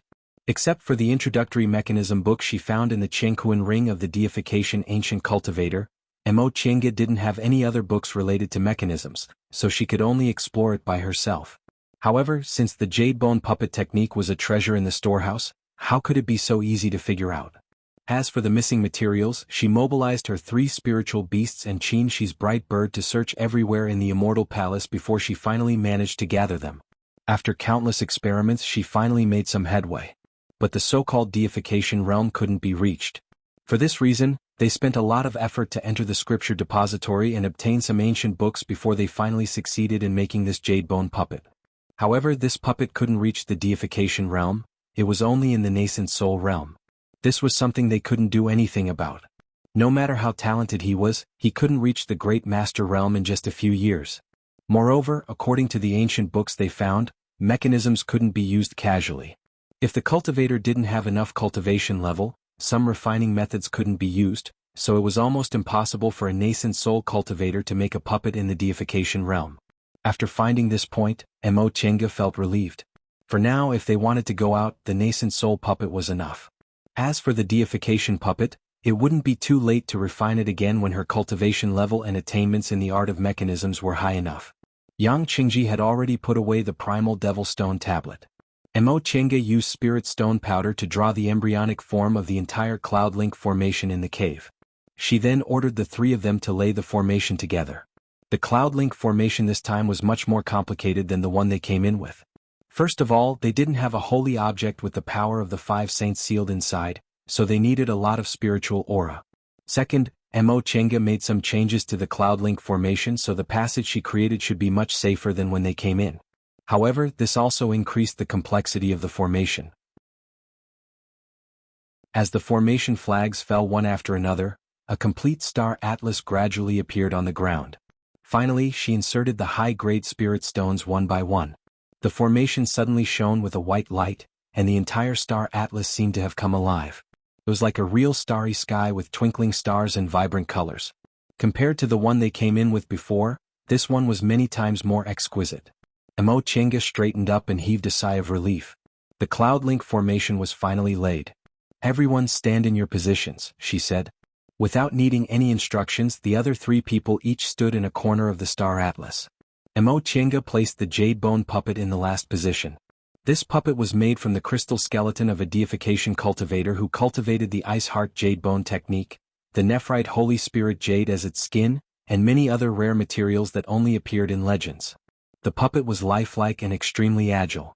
Emo Chenga even dressed it in Han Ice Palace's uniform. At first glance it looked no different from a living person. The four of them had long understood the incantation to activate the Cloud Link formation. At this moment all of their expressions were solemn. They had been trapped in the Immortal Palace for 30 years. Whether they could leave or not depended on this time. The four of them, together with the Jade Bone puppet, began to chant the incantation. The 5 corners under their feet shone brighter and brighter, and the spiritual aura produced by the high-grade spirit stones crazily rushed to where they stood. "Open!" Emo Chenga shouted. Without hesitation, everyone poured their spiritual aura into the star atlas under their feet. This process lasted for a long time. The star atlas was like an insatiable tautai, swallowing their spiritual aura in big gulps. The jade bone puppet couldn't hold on anymore. Emo Chenga pressed her Chenkuan ring, and several crystal jades appeared in her hand. She quickly stuffed them into the puppet's hand. She and Yang Qingji had just advanced to the nascent soul realm, so they didn't have enough spiritual aura. But they were prepared, so they swallowed medicinal pills and used crystal jades to replenish their spiritual aura. Jing Xingji was next. Although he advanced to the nascent soul realm a long time ago, he was a sword cultivator and this wasn't his specialty. Qin Shi was the only one who wasn't affected. He had refined the Yang spiritual bead all these years. The Yang spiritual bead had endless spiritual aura, so it would automatically replenish his spiritual aura whenever he lacked spiritual aura. Just when Emo Chenga and Yang Qingji almost couldn't hold on any longer, with a buzzing sound, a ray of white light covered the entire star chart. This mysterious cloud-connecting formation, which had absorbed enough spiritual aura, emitted a sparkling light. Then a dark hole appeared in the center of the star atlas. Success. Upon seeing this hole, Emo Chenga's body went limp and she almost fell to the ground. The spiritual aura in her body had been sucked dry. If she hadn't obtained a lot of crystal jades in the Immortal Palace and had the support of high-quality panaceas, the spiritual aura in her body wouldn't have been enough to activate this formation even if she advanced to the nascent soul realm. Yang Qingji and Jing Xingji weren't much better. Even the jade bone puppet lost its luster. Looking at this dark hole, the four of them looked at each other and couldn't help but smile. 30 years. Almost 30 years. They finally found the way out. The hard work of these 30 years wasn't in vain. Quickly meditate to restore your spiritual aura, Qin Shi reminded them first. We can't say for sure how long this passage can last. Upon hearing this, the other people's expressions became serious. Without delay, they sat down cross-legged to adjust their breaths. If it was before, this kind of situation would absolutely not happen. Not to mention Jing Xingji, Yang Qingji was very vigilant. How could he adjust his breath without any precaution under other people's eyes? But this time, they were trapped in the Immortal Palace together and only found the way out after 30 years. They all felt sympathy for each other after going through trials and tribulations together, and they also trusted each other a little more. Holding the crystal jades, Emo Chenga operated the origin in her dantian with all her strength and quickly recovered her spiritual aura. Then she replaced the crystal jades that had exhausted their spiritual aura in the jade bone puppet. She put the old ones into her bag and inserted the new ones into the puppet. The puppet immediately regained its momentum. This was the advantage of the puppet. If its spiritual aura was exhausted, it could immediately return to its peak state after replacing the crystal jades. These crystal jades could automatically restore spiritual aura and were inexhaustible. Before long, Jing Xingji and Yang Qingji also recovered their spiritual aura and stood up. Who's going first? Jing Xingji looked at Yang Qingji, then at them. Yang Qingji was about to take a step forward, but Emo Chenga said, "Let the puppet go first." The three of them thought this was a good idea. The puppet could be repaired if it was broken, and it could explore the way in front. Qin Shi said, "Okay, you drive the puppet first. I'll go with you." Emo Chenga nodded. She took one last look at the cave and didn't waste any more time. She drove the puppet into the cave, then went inside side by side with Jing Xingji. After they went inside, Jing Xingji glanced at Yang Qingji and said, "Fellow Taoist Yang, please go first." His attitude towards Yang Qingji couldn't be said to be contemptuous or warm, but it definitely wasn't as casual as when he faced Yang Qingji and Emo Chenga. Yang Qingji smiled and didn't say anything. He took a step forward and entered the passage. How could he not know what Jing Xingji was thinking? In the end, he was a devil cultivator and came from Yunzhong, so he wasn't on the same path as them. Although they didn't reject him, they also couldn't trust him wholeheartedly. However, after experiencing his master's possession and being trapped in the immortal palace for dozens of years, his mentality was much more mature than before, so he didn't care. Jing Xingji waited until Yang Qingji's figure disappeared before he went inside. The figures of the 4 people disappeared from the cave, and the underground palace returned to silence. After a while, the cave suddenly shook, and the spiritual aura scattered little by little. In the end, the Vermilion Bird Sacrificial Temple, which had its primordial devil aura sucked dry and the Vermilion Bird Bout taken away, suddenly shook and gradually intensified until it finally collapsed into a pile of ruins. This fluctuation was slowly transmitted to the Immortal Palace. The whole Immortal Palace began to shake, and the high-grade spirit stones used to build the Immortal Palace collapsed piece by piece. The lofty Immortal Palace gradually changed beyond recognition. The mountains collapsed and the earth cracked, the sky darkened, and the spiritual aura became chaotic. In the end, it collapsed with a loud bang. The 4 people who entered the passage were completely unaware of all this. Chapter 505. As soon as they came out of the passage, a blazing aura hit them head-on. Emo Qianga was startled. It's actually here. The exit of the passage opened by the Xuanshu Cloud Passage formation was in the True Fire Canyon halfway up the mountain that they had passed before. This canyon was deep on the inside and narrow on the outside. There was only a narrow sliver of sky above their heads, and they couldn't see any daylight. The extreme young real fire was burning inside the canyon, which was also the highest grade earthly pole real fire. When they came here, there was indeed a lot of primordial devil aura nearby. It turned out that it was because of the crack between this place and the underground palace. Qin swept his gaze over the scene in front of him. With a wave of his sleeve, a thin red mist-shaped protective shield appeared around the 2 of them. The extreme young real fire seemed to be afraid of this shield and avoided it. He had been practicing fire attribute cultivation techniques since he was a child, so his real fire was now refined into the Vermilion Bird Flame. The Vermilion Bird was the essence of leaf fire. Its natal real fire was the highest grade real fire in the world, and it also had intelligence. Even the highest grade of the 3 great external fires couldn't compare to it. After a while, Yang Qingji appeared at the exit of the passage. Seeing the scene outside, he frowned slightly and made a hand seal. Primordial Devil Aura was released and wrapped around his body. Although this Primordial Devil Aura didn't have the effect of restraining real fire, it was still powerful. With the protection of Primordial Devil Aura, the real fire couldn't do anything to him. The last one to come out was Jing Xingji, who followed Yang Qingji closely. So troublesome, he muttered when he saw the extreme young real fire around him. He waved his sleeves and unsheathed his flying sword, which instantly turned into a fierce sword intent that enveloped his body. Let's go. Jing Xingji felt relaxed after coming out of the immortal palace that had trapped him for 30 years. He took a deep breath and couldn't restrain the joy on his face. We're finally out. I was so stifled. He stamped his feet, and a tangible flying sword lifted him up. He was the first one to fly out of the canyon. The extreme young real fire collided with the sword intent released from his body and avoided it. It seemed like a sword cultivator only had one sword, but in fact, once a cultivator reached the core formation realm, it wouldn't be a problem for him to create as many swords as he wanted. When he moved, Yang Qingji followed closely behind. After that, Qin and Emo Qianga also flew out of the valley. Under Emo Qianga's control, the Jade Bone Puppet followed closely behind them. This Jade Bone Puppet was made of a special material. The Nephrite Holy Spiritual Jade it was made of was extremely flexible and tough. When it was made, Qin used his Vermilion Bird's flames to successfully smelt it, so Supreme Young Real Fire alone couldn't harm it. It was also wearing the uniform of the Frost Palace. It was unknown what this uniform was made of, but it could be called a top-grade defensive artifact. It was not afraid of the extreme young True Fire at all. The 4 of them and the puppet exited the True Fire Canyon in no time. At this time, Qin suddenly sensed something. He turned around to look and was shocked. Immortal Palace. The other 3 turned their heads and followed his line of sight. Immediately, everyone was stunned. The Immortal Palace that had trapped them for 30 years, the heavily enchanted Immortal Palace slowly collapsed into a pile of rubble in front of them. The collapse of the Immortal Palace caused a strong fluctuation of spiritual qi. The surrounding snowy ground stirred up a snowy mist, blurring the appearance of the Immortal Palace. How could this be? Emo Qianga mumbled to herself. All these years, in order to get out of the Immortal Palace, she had learned the power of the Immortal Palace's restrictions like the back of her hand.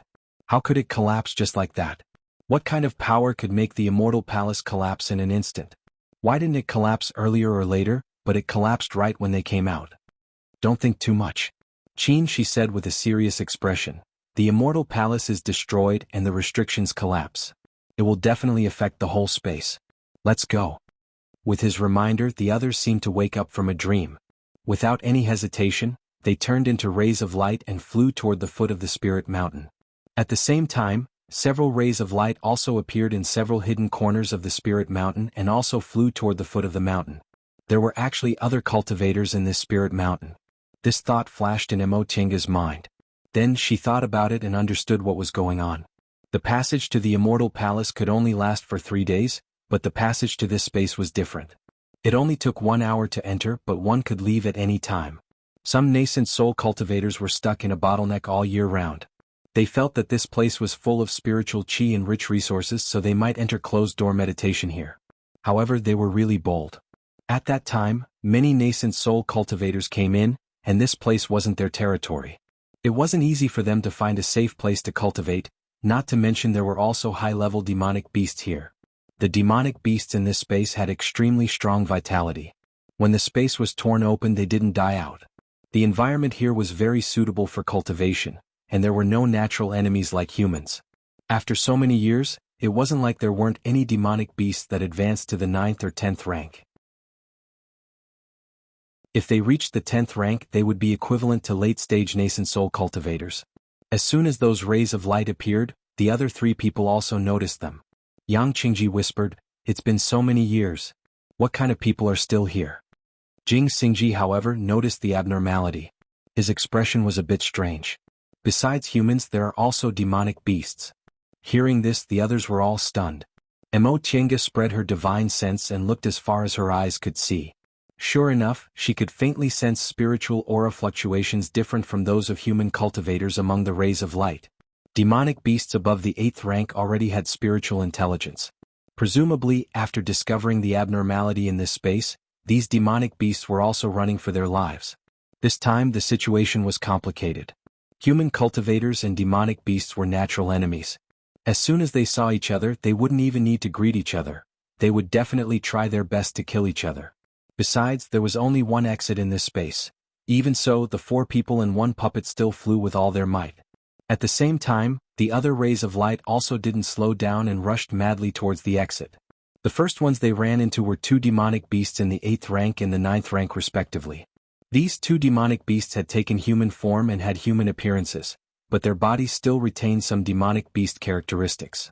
At first glance, it was obvious they were demonic beasts that had taken human form and not humans. This was the first time Emo Tiange saw a demonic beast that had taken human form. Before, she occasionally saw demonic beasts above the 8th rank, but they always appeared in their original forms because their fighting strength was the strongest in their original forms. The 2 demonic beasts that had taken human form, one green and the other white. As soon as they came face to face, the green one opened its mouth and swept its slender, long tongue towards them. Jing Xingji bore the brunt of the attack. His expression turned cold and his sword intent suddenly soared. Hundreds of sword lights appeared around his body and slashed towards the green demonic beast's long tongue. Sensing the sharpness of the sword aura, the green demonic beast hastily retreated. The white demonic beast stepped forward and spread its arms. Lightning flashed in its palms, and a huge pillar of lightning appeared between its hands, striking towards everyone. It was a rarely seen thunder attribute demonic beast. Qin wrinkled his brows. The 3 young real fire swords suddenly appeared and turned into a red ocean, meeting the attack head-on. When the vermilion bird's flames and the lightning met, sizzling sounds rang out incessantly. At first, the white demonic beast still had a sneer on its face, but after a while, its expression changed greatly. The vermilion bird's flames slowly swallowed its lightning. "Wait!"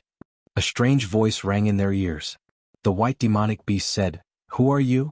Why do you have the vermilion bird's breath on your bodies?" Although it spoke the human language, its intonation was extremely strange. In the distant past era, what human cultivators called demonic beasts were also spiritual beasts, but their bloodlines weren't as noble as real spirits. The vermilion bird belonged to the 5 spirits and was one of the noblest divine beasts. Any beast that cultivated couldn't ignore it. Qin didn't stop, but he also didn't press forward. He said, "What does this have to do with you? Since you've already taken human form, you're no less intelligent than humans. You attacked me as soon as you saw me, what else is there to say?" The two human-shaped demonic beasts looked at each other. The white one turned to look at the collapsed immortal palace and said, "Since you have the vermilion bird's breath on your body, you can also be considered related to us beast cultivators. We can't keep this space, so it's better for us to stop and run for our lives." If these two demonic beasts hadn't attacked each other as soon as they saw each other, they wouldn't have wanted to fight to the death in this situation. They were trapped in the immortal palace for 30 years and finally escaped with great difficulty. Now that the space was about to collapse, they didn't even have time to save their lives. Fight to the death? They weren't stupid. Seeing that these two human-shaped demonic beasts seemed to be quite sincere, Qin's expression slowly relaxed. He shook his hand and withdrew the three-yang real fire sword. At that moment, two more flight lights approached them. A human cultivator's voice came from one of them. "Fellow Taoists, please lend us a hand." It was actually a stout middle-stage nascent soul cultivator with a 9th-rank demonic beast chasing after him. Although cultivators fought endlessly, they had a different attitude when facing demonic beasts. They didn't hesitate.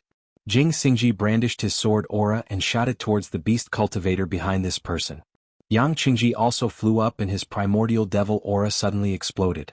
Upon seeing this, the blue and white demonic beasts hastily flew forward and blocked the two people's attacks for the demonic beast chasing after them.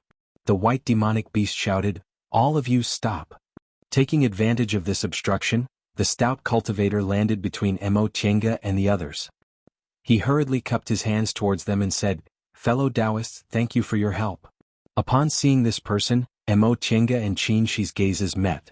They were a bit surprised. They knew this person. He was the Danxia sect cultivator they met when they first entered the space, Nanguitian. At that time, this person fought with others over a withered vine full of wood spirit's spiritual aura.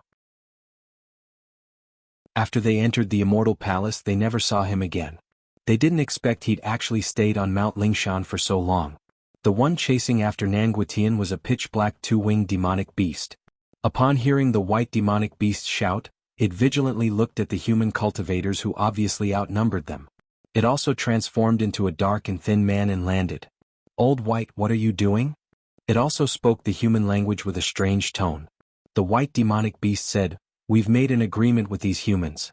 Escaping is more important, so we won't fight." It then added in a low voice, "They outnumber us, so we can't defeat them." The black demonic beast swept its gaze over them. 5 people and a puppet were all above the nascent soul realm. Among them, 2 were in the middle stage of the nascent soul realm, which was equivalent to the 9th rank of its beast cultivators. "All right." The black demonic beast didn't insist. "We're done here. Let's go out and talk." Upon seeing its agreement, the white demonic beast heaved a sigh of relief. It turned towards Qin Shi and said, "Vermilion bird cultivator, we won't take the initiative to attack you again. We hope you won't attack us either." Qin Shi answered, "As long as you don't attack us, we won't go back on our word." "All right then. For the sake of your vermilion bird's breath, we believe you." Once the white demonic beast finished speaking, it called out to its 2 companions, "Let's go." Right after it finished speaking, the 3 demonic beasts turned into flight lights and continued to fly towards the exit. "Let's go too." The collapse of the restrictions was becoming more and more violent. They couldn't stay here for long. Everyone also turned into flight lights and flew towards the foot of the mountain.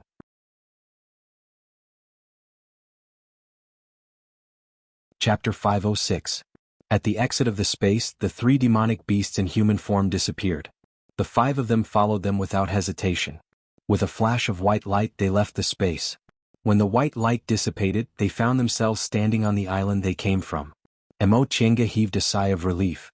The collapse of a restriction in an independent space was no joke. Perhaps even the entire space would be destroyed because of it. At that time, everything inside would disappear along with the space, including the people inside. Fortunately, they came out in time and escaped the disaster. The sound of the waves whistled in her ears and the moist smell of the sea, which she hadn't smelled for a long time. She was touched and took a deep breath. Finally, she was back in this world. Jing Xingji looked up at the sky and muttered, "What a coincidence. We ran into this kind of weather as soon as we came out."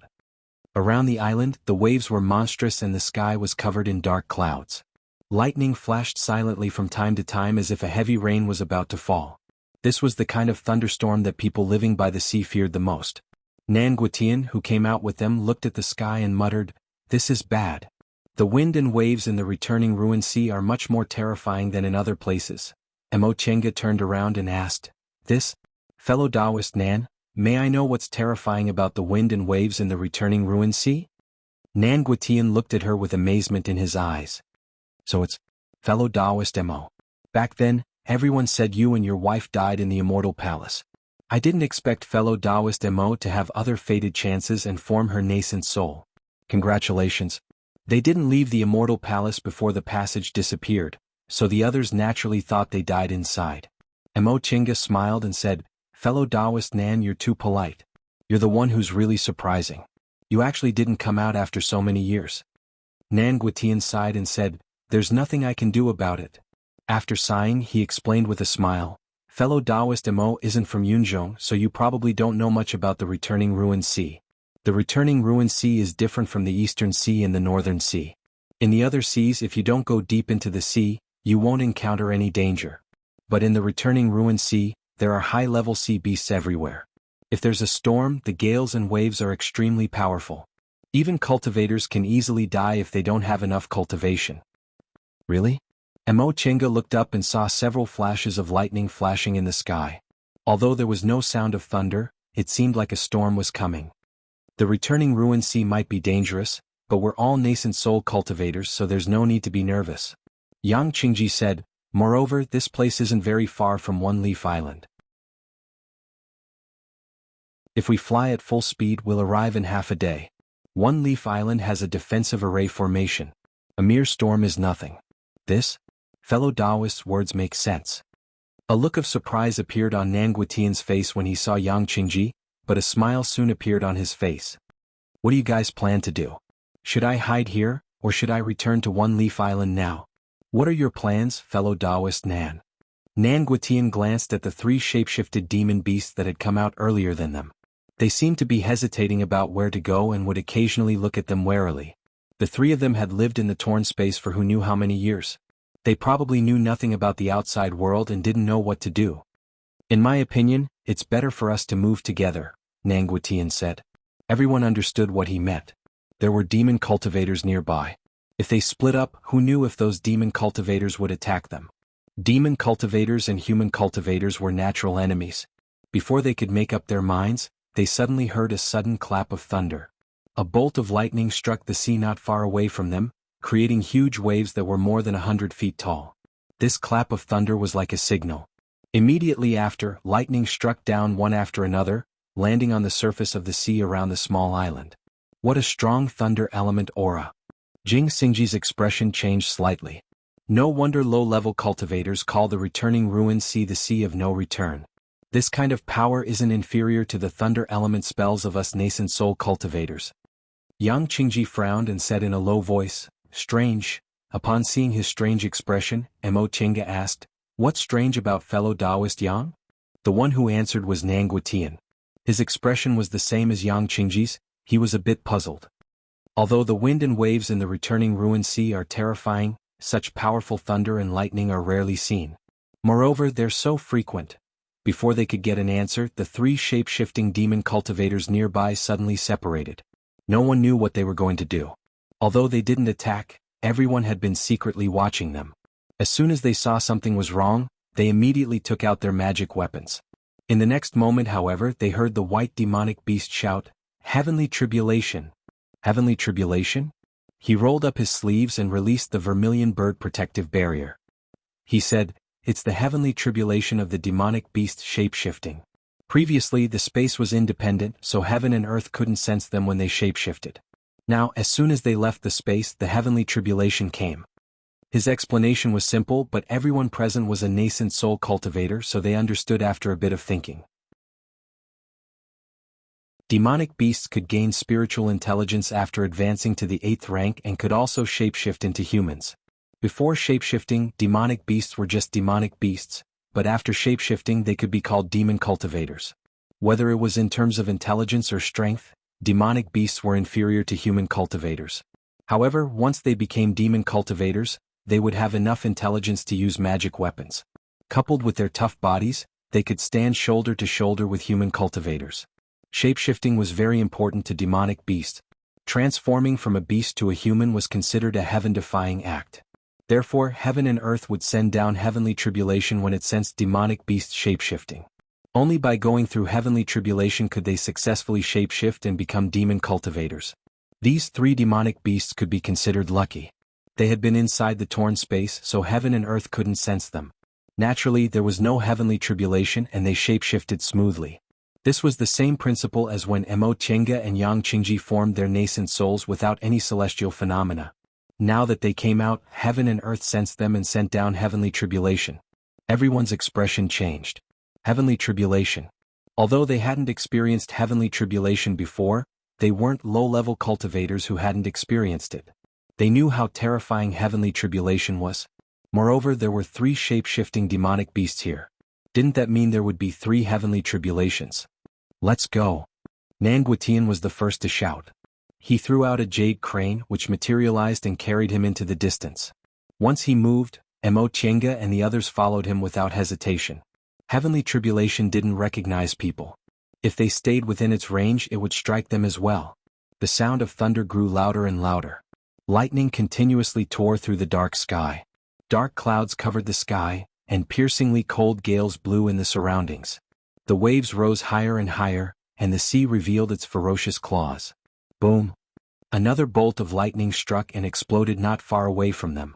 The waves surged and almost threw them off their flying magic weapons. This kind of power definitely wasn't ordinary wind and lightning. It was undoubtedly heavenly lightning. The heavenly tribulation had already begun. Upon realizing this, everyone steered their flying magic weapons and fled at full speed. The heavenly lightning that descended from the heavenly tribulation would slowly become stronger as time passed. This was only the beginning. Hopefully, they could escape the range of the heavenly tribulation before its power increased. However, after flying for a while, the heavenly lightning didn't disappear. Instead, it became stronger and stronger. Mo Chenga found it strange. They were already quite a distance away from the 3 shapeshifted demon cultivators. The heavenly tribulation shouldn't be that wide, right? Moreover, the heavenly tribulation descended as soon as the 3 shapeshifted demon cultivators left the space. Shouldn't her and Yang Qingji's nascent soul formation phenomena appear soon? While flying, she looked up and saw a thick pillar of lightning coming down from above. Boom! The pillar of lightning landed right next to her, and the resulting air wave almost caused everyone to fall. Something wasn't right. Her intuition told her that something was wrong. When the second lightning pillar fell, Jing Xingji suddenly stopped and said, "Something's wrong. This isn't a shape-shifting heavenly tribulation." "What?" Nanguitian asked. Jing Xingji's gaze fell on Mo Chenga, and he looked unprecedentedly frightened. "This is a nascent soul formation heavenly tribulation. ***** On One Leaf Island, the wind howled and lightning flashed incessantly. The scariest storm in the sea of returning ruins was about to arrive. According to usual practice, when such weather appeared, all cultivators would stop hunting sea beasts and return to One Leaf Island's market square. The market square's defensive formation would then be fully activated to defend against the storm and prevent damage. One Leaf Island's defensive formation was no small matter. In order to defend against the sea beasts and the ever-changing, terrifying weather in the sea of returning ruins, the most brilliant formation masters in Yunzhong set up layer upon layer of restrictions around the island. They were also perfected by successive generations of formation masters, so it could be said to be the best in Yunzhong. With this defensive formation for tens of thousands of years, no matter how terrifying the weather was, One Leaf Island had always been safe and sound.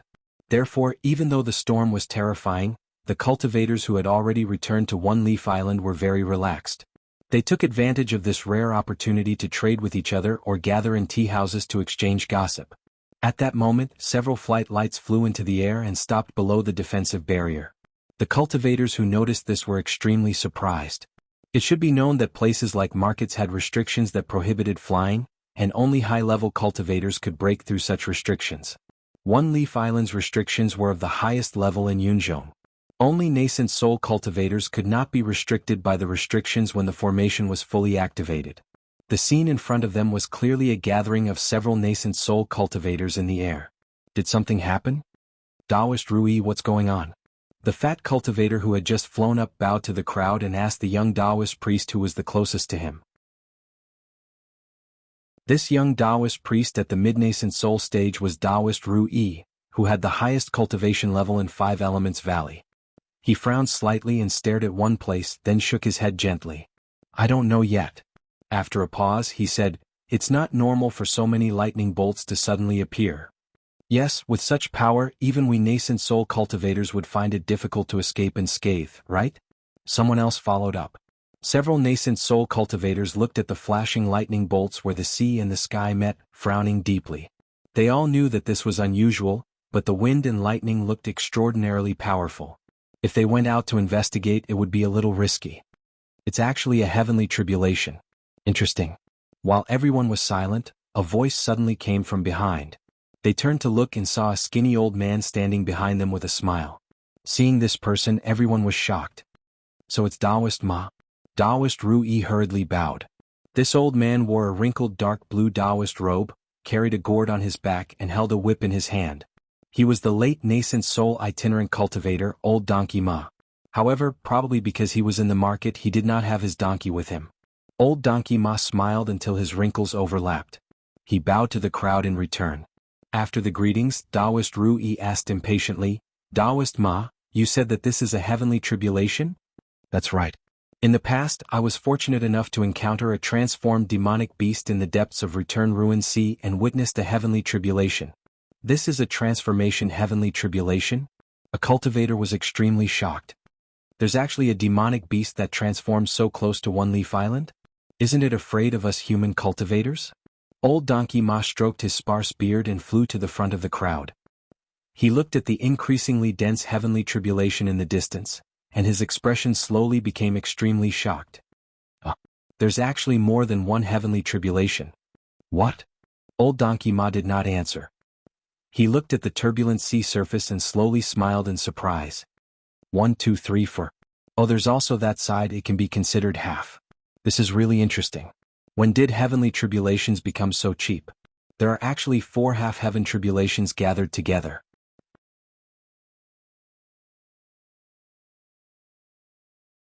Chapter 507. This was going to be interesting. Old Donkey Ma's cultivation wasn't the highest, but he was undoubtedly the most knowledgeable person in Yunzhong. He had seen all sorts of strange things. Old Donkey Ma had seen all sorts of strange things. However, he was sure that this was the first time he had seen something like this in tens of thousands of years. Heavenly tribulations were extremely rare. Even nascent soul realm cultivators rarely saw one. It was said that in ancient times, when cultivators advanced to nascent soul, minor heavenly tribulations would descend. However, there were no more heavenly tribulations for cultivators now. All that was left was the sound of wind and thunder. No one knew the reason. However, many people believed that nascent soul cultivators were far weaker than ancient cultivators and did not meet the requirements to trigger heavenly tribulations. Hence, there were no more heavenly tribulations. There were only 2 situations in which heavenly tribulations would appear. One was when a demon beast transformed and became a demon cultivator. The other was when a cultivator transformed and became a peak existence in the human world. Demon beasts that could transform usually lived deep in the sea or deep in the mountains. Ordinary cultivators could not see them at all. Even if they did, it would not be so coincidental that they happened to be in the middle of a heavenly tribulation. Only nascent soul cultivators like Old Donkey Ma, who had traveled all over Yunzhong and had good luck, had seen heavenly tribulations.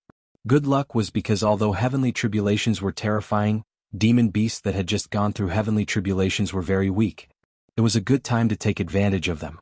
Whether it was taking them in as spirit beasts or killing them for their inner cores and corpses, there were great benefits. Old Donkey Ma's 8th grade spirit beast might have come this way. However, not only did they see heavenly tribulations on One Leaf Island, but there were 4.5 of them. This was much more absurd than the novels of mortals. If the truth was not right in front of them, they would not believe it. Fellow Taoist Ma, are you kidding us? Faced with doubt, Old Donkey Ma lifted his eyelids. I'm just saying. Whether you believe it or not, it's none of my business.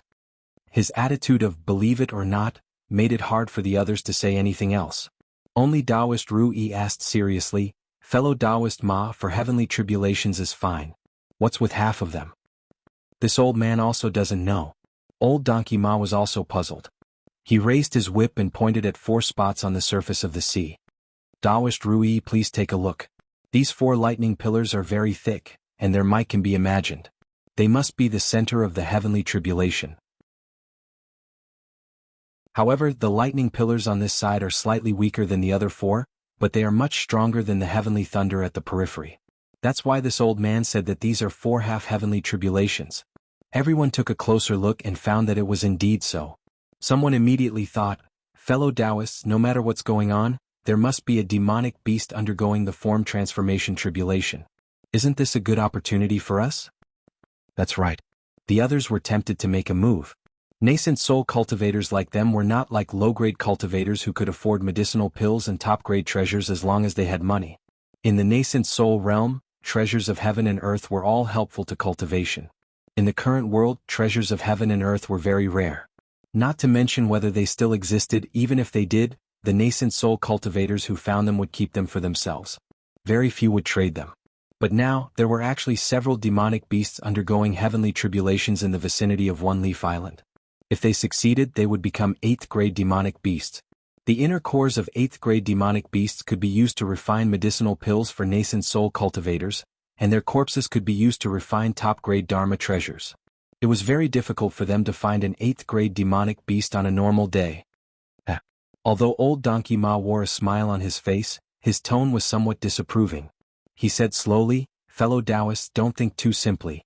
1 heavenly tribulation is fine, but 4 half-heavenly tribulations are so close to our One Leaf Island. Haha, I'm afraid the One Leaf Island's defensive array formation will also be impacted. It can't be right? When it came to array formations, Taoist Rui was somewhat doubtful.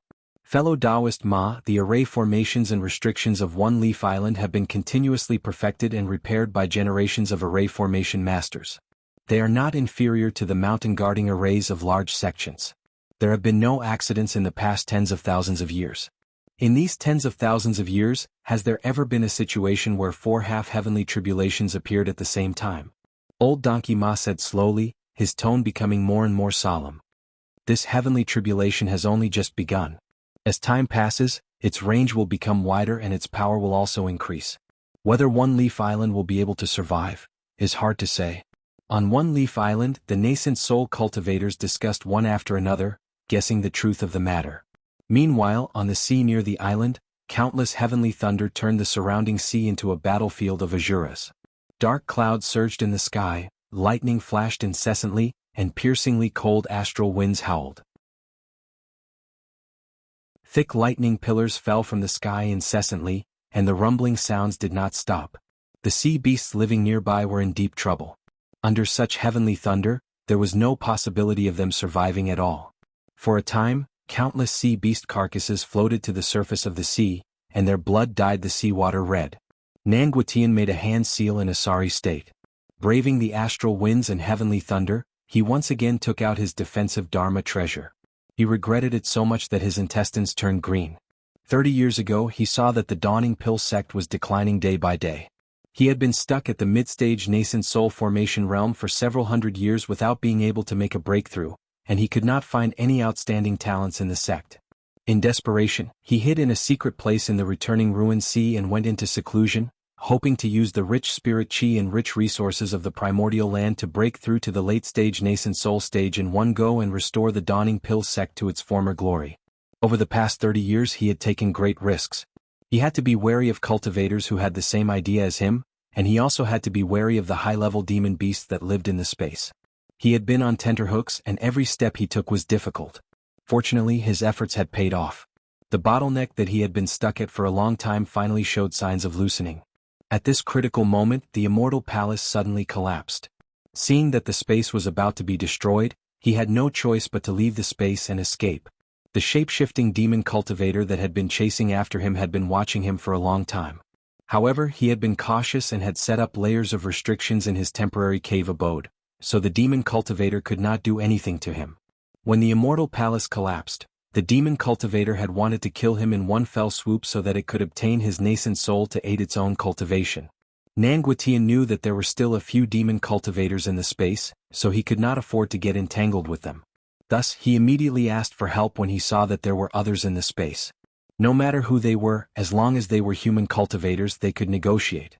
However, if they were demon cultivators, then it would be a matter of life and death. He thought that he was quite lucky. These people had saved him and they had no intention of killing him to steal his treasures.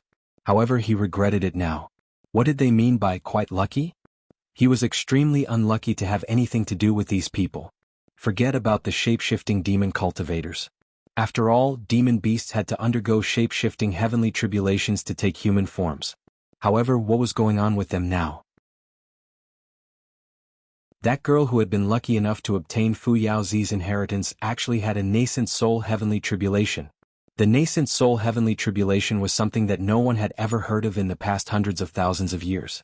It was one thing if it was just one, but because of that girl's nascent soul heavenly tribulation, that damned disciple of the Guifang demon monarch had actually triggered half a heavenly tribulation.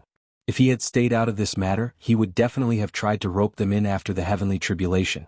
He wasn't an ignorant fool.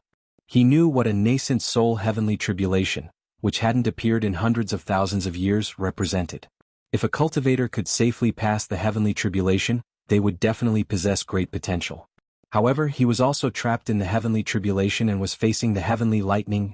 God, Nanguitian had schemed so much for the sake of the dawning pill sect's orthodoxy, and he was about to lose his life. Why was he so unlucky?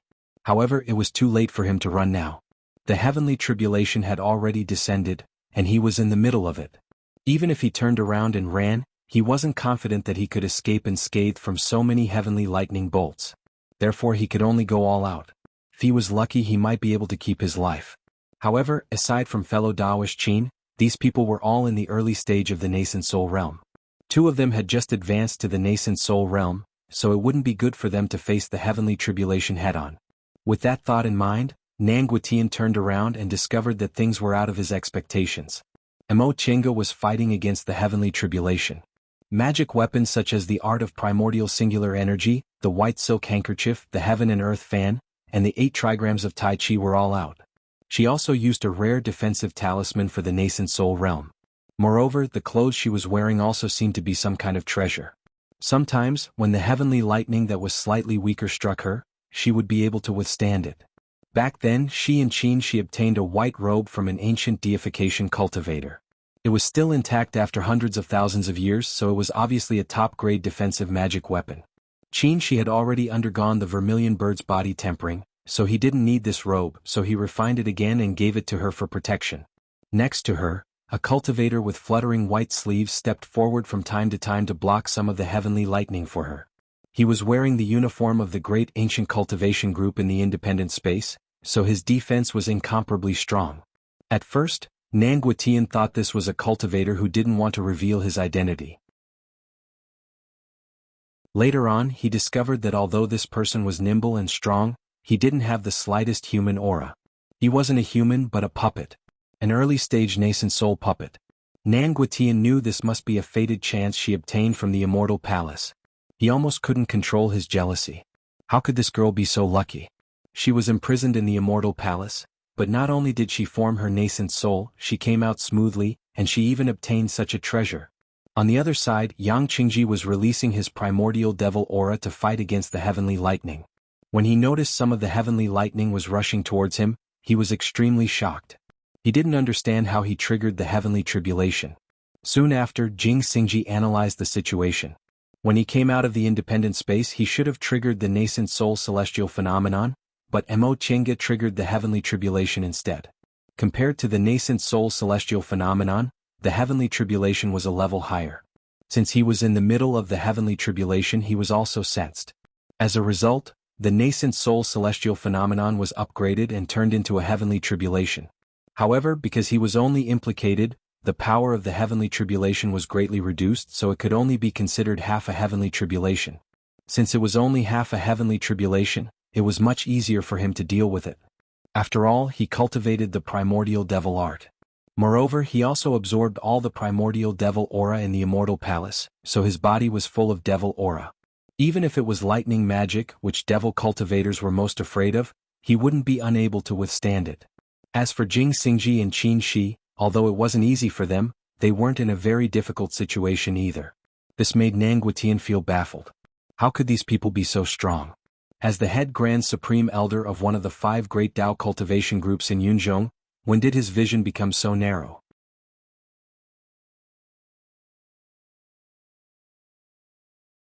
Chapter 508. The thunder in the sky gradually subsided and the heavenly tribulation came to an end. Emochenga looked exhausted. She sat cross-legged in the air and took advantage of the gap between the heavenly tribulation to recover some spiritual aura. She didn't expect she would trigger the nascent soul heavenly tribulation. She always thought it would be like when Qin formed his nascent soul, where a nascent soul celestial phenomenon would appear. But now that things had come to this, she had no choice but to endure it. Heavenly tribulation wouldn't stop just because you didn't want to. She could only rejoice that she obtained a deification cultivator's defensive treasure robe in the immortal palace and made a nascent soul puppet. Otherwise, the heavenly tribulation would be difficult. According to ancient books, the minor heavenly tribulation in the nascent soul realm has 9 stages. With each stage, its power will gradually increase.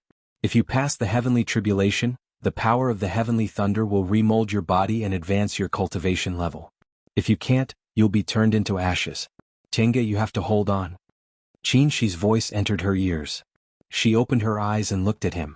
The sea breeze was fierce and lightning streaked across the sky from time to time. Qinshi looked at her with firm and gentle eyes. She smiled and nodded at him. Then she took a deep breath, stood up, and took out her magic weapons again. Her path of cultivation could be said to be bumpy and lucky, but there were always many variables. Every realm breakthrough was accompanied by many accidents.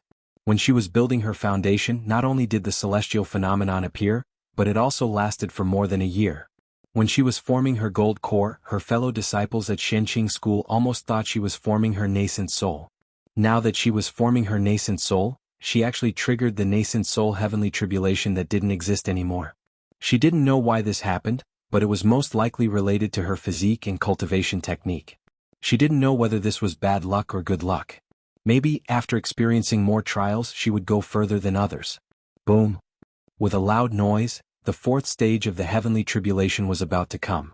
Emochenga pointed her finger, and the white silk handkerchief turned into invisible mist, firmly protecting her. At the same time, she mobilized all the spiritual aura in her body ready to go. In the sky, more and more white lightning gathered, illuminating the dark sea as bright as day. A moment later, a lightning pillar finally formed, but it silently struck down. Emochenga raised her hand and waved the heaven and earth fan. Countless flowers and plants flew out and collided with the lightning. Boom! Unsurprisingly, the flowers and plants transformed from spiritual chi were all sent flying by the heavenly lightning. However, after the collision, the heavenly lightning also disappeared without a trace. Emochenga's body swayed, but in the end she managed to stand firm. Apart from the lightning pillar in the middle of the heavenly tribulation, there were also countless lesser heavenly thunders in the surroundings. These heavenly thunders struck the surface of the sea and set off huge waves. She took a handful of pills and stuffed them into her mouth, gasping for breath. Looking up, there were flashes of lightning everywhere on the surface of the sea. The pale white light illuminated the blood-red surface of the sea, which was exceptionally demonic and terrifying. Boom! Another loud sound rang out. This time, it was the manifestation tribulation of the demonic cultivator not far away. The transformation of demonic beasts into demonic cultivators was also a 9-stage heavenly tribulation. They started their tribulation at about the same time, so they should be at the 5th stage now. Brr. A deafening roar rang out, and a green-winged giant beast appeared on the surface of the sea a little further away. It was the green-winged demonic beast that had revealed its true form and faced the heavenly lightning. Boom! Boom! The heavenly lightning struck mercilessly, hitting the huge body of the green-winged giant beast. It was knocked back several dozen feet before it staggered and stopped. The power of lightning-type spells was formidable, not to mention that the heavenly lightning was the power of heaven and earth. This green-winged giant beast had a strong wood element aura, so it undoubtedly practiced wood-type spells. Moreover, the wood element just happened to be restrained by the lightning element. If this demonic beast hadn't advanced to the 8th rank long ago, it probably wouldn't have been able to withstand the might of the heavenly lightning. However, whether it was this demonic beast or the other 2 demonic beasts, they were undoubtedly distant past era demonic beasts. They had cultivated in the distant past era environment for a long time, so they were much stronger than the demonic beasts of today.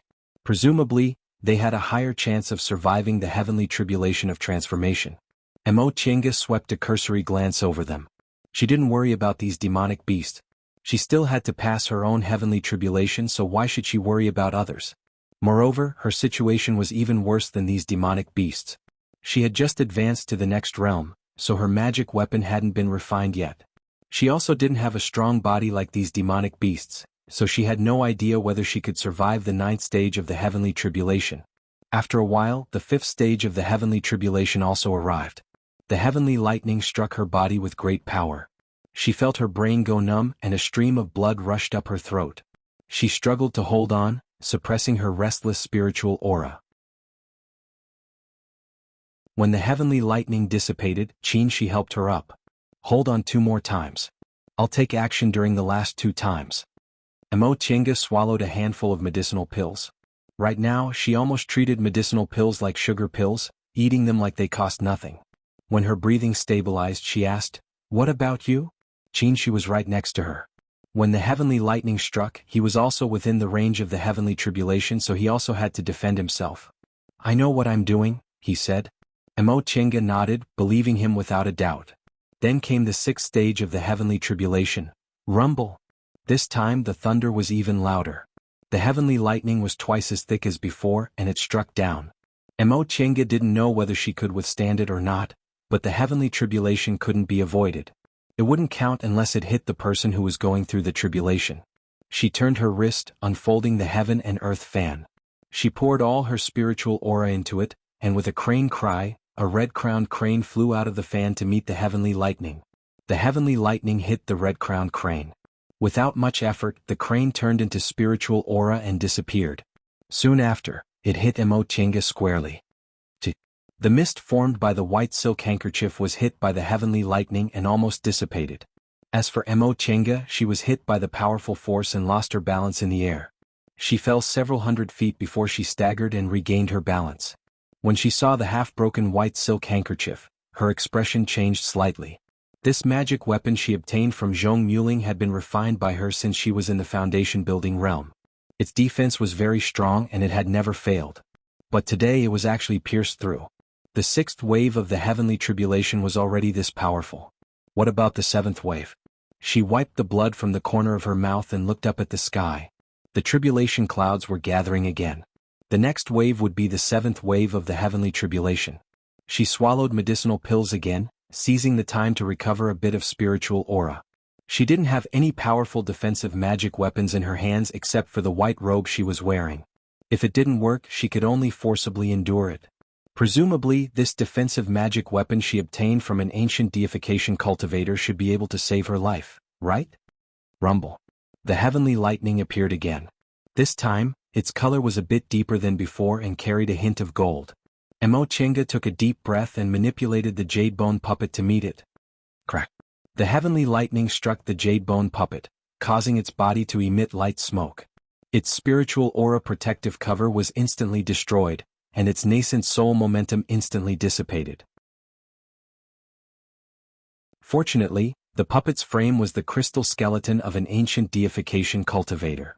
The white robe it was wearing was also a powerful defensive magic weapon, so it wasn't destroyed. Chenga put the jade bone puppet, which had temporarily lost its cultivation level, into her Chengkuan ring. The 7th wave of the heavenly tribulation was at least twice as powerful as the 6th wave, since it could strike a nascent soul puppet until it lost its cultivation level. There were still 2 more waves of the heavenly tribulation.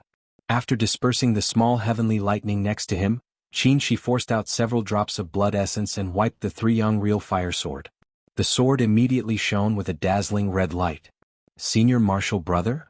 Chenga was surprised to see this. What did he want to do by using his blood essence? Recover your spiritual aura. She shouted at her. Chenga paused for a moment, then obediently swallowed the medicinal pills and sat cross-legged in the air. No matter what he wanted to do, she didn't have enough confidence to pass the heavenly tribulation, so the best choice was to cooperate with him. After a while, more and more tribulation clouds appeared. The heavenly lightning finished brewing and struck again. This time, the power of the heavenly lightning was several times stronger than the last time. Before it fell, huge waves of more than 10 feet high were set off on the sea, and the roar was deafening. She pushed with his right hand, and the 3 young real fire sword turned into rays of red light. Soon after, he and the sword went to meet the heavenly lightning.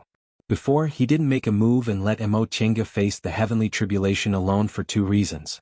First, her strength would improve greatly only if she personally faced the power of the heavenly tribulation. Second, he had to save his strength to help her pass the last two heavenly tribulations. Otherwise, he wouldn't be able to face the real danger with his full strength, and they would both die under the heavenly tribulation. As the heavenly tribulation grew stronger, the cultivators on One Leaf Island gradually noticed something unusual. "Look," someone shouted. "What a big storm." Outside One Leaf Island's defensive formation, huge waves swept over and smashed fiercely on the defensive shield. At first, the defensive shield only shook a little, but as the waves got higher and higher and the impact became more and more concentrated, the defensive shield started to shake uneasily. "Tsunami." An experienced and knowledgeable cultivator's expression changed in horror. With such power, it was undoubtedly a tsunami. If there were cultivators who didn't make it to One Leaf Island in time, they probably wouldn't have a chance to survive. Everyone, don't panic. One Leaf Island's market square, which was formed by various big forces, immediately came out to calm everyone down. Our One Leaf Island has nascent soul seniors keeping watch. Everything will be fine. Calm down and return to your positions. That's right. Nothing has ever happened to One Leaf Island in its history. Someone chimed in, then looked up at the sky. Everyone look. Those nascent soul seniors are still there. All the cultivators looked up one after another.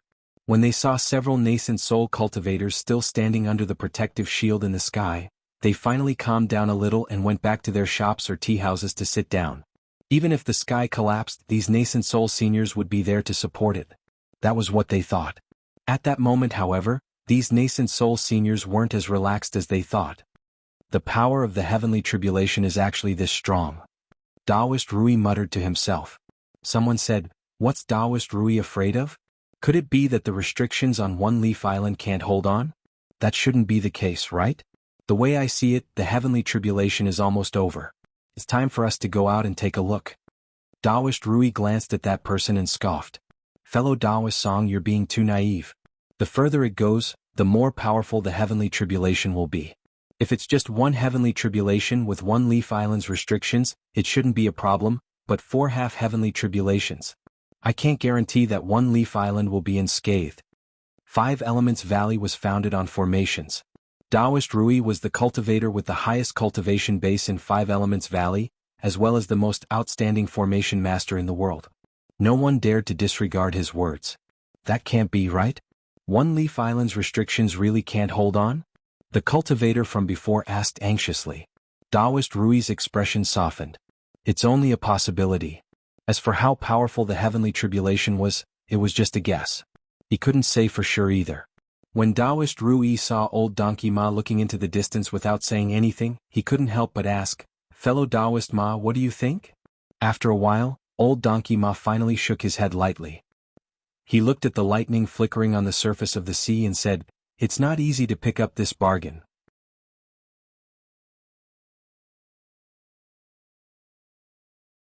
Chapter 509. Under the tremendous might of the heavenly tribulation, the red light formed by the 3 young real fire sword collided with the heavenly thunder. Boom! This loud noise created a big hole in the sea. Even the seabed was affected, and the distant coast and One Leaf Island shook. Boom! Boom! Several more thunderclaps were heard. The other people's 8th tribulation came down one after another. The defensive barrier above their heads shook and almost broke. Taoist Rui's expression changed slightly. He said, "Not good," then he turned into a flight light and flew down. The range of the 8th heavenly tribulation exceeded everyone's expectations.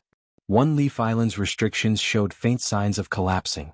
Taoist Rui was rushing over to take charge of the formation. If the formation was not repaired in time, One Leaf Island would probably be destroyed when the 9th heavenly tribulation arrived. One Leaf Island was only a market square, but if it was really destroyed, it wouldn't be good for the big forces. In their sects, most of the cultivators in the core formation realm and above came from One Leaf Island. The other cultivators from the big sects hesitated for a moment before they also turned into flight lights and followed Taoist Rui. The opportunity was rare, but One Leaf Island couldn't be destroyed. In the air, only old Donkey Ma and 2 cultivators unrelated to the big sects were left. "Fellow Taoist Ma," one of them said, "in your opinion this 9th tribulation, Old Donkey Ma glanced at them and said with a faint smile, "Fellow Taoists, I can't say for sure about this. If we want to take advantage of it, we can only rely on our luck and means." Aside from the nascent soul cultivators on One Leaf Island, Qin Shi was forced to retreat by the 8th wave of the heavenly tribulation. He only managed to stabilize himself after falling several hundred feet. As for the red light formed by the 3 Yang real fire sword, most of it had already dissipated. "Senior Marshal Brother," Mo Chenga shouted. This time, Qin Shi blocked most of the power of the tribulation, so the impact she suffered was actually smaller than the 7th tribulation. Qin Shi waved his hand to show that he was fine. He swallowed a medicinal pill and seized the time to recover his spiritual aura. Mo Chenga saw that he didn't seem to be seriously injured, so she also sat cross-legged to adjust her breath. After the 8th tribulation, the sea regained its temporary calm. Yang Qingji also successfully passed the 8th tribulation. The power of his heavenly tribulation was halved, which was much better than Mo Chenga's. Moreover, he had the heavenly demon tower. Among the 5 holy artifacts, it was a truly powerful magic treasure. Ever since he obtained it, he had refined it for several decades. Even though he had just formed his nascent soul, it was still quite powerful. As for the 3 demonic beasts, the green-winged giant beast was the most heavily injured. Its cultivation was the lowest, and it was a wood elemental beast, so it was perfectly countered by the heavenly lightning. However, it had transformed for a long time and its body was tough. Even though it was injured, it still managed to hold on. Needless to say, the other 2 demonic beasts were already at the 9th rank, and they were stronger than the green-winged giant beast. On the surface of the sea, the 3 beasts and 2 humans were accumulating their strength, waiting for the most crucial 9th heaven tribulation to descend. If they survived this heavenly tribulation, they would reach the heavens in a single bound.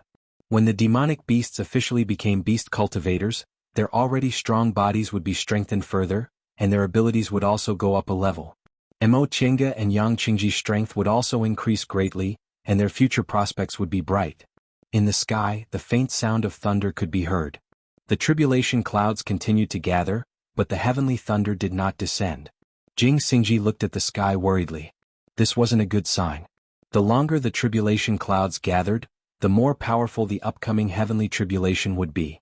Apart from the person facing the tribulation, outsiders like them who were in the tribulation would also be implicated. He looked at Qin Shi and Mo Chenga, then clenched his teeth angrily.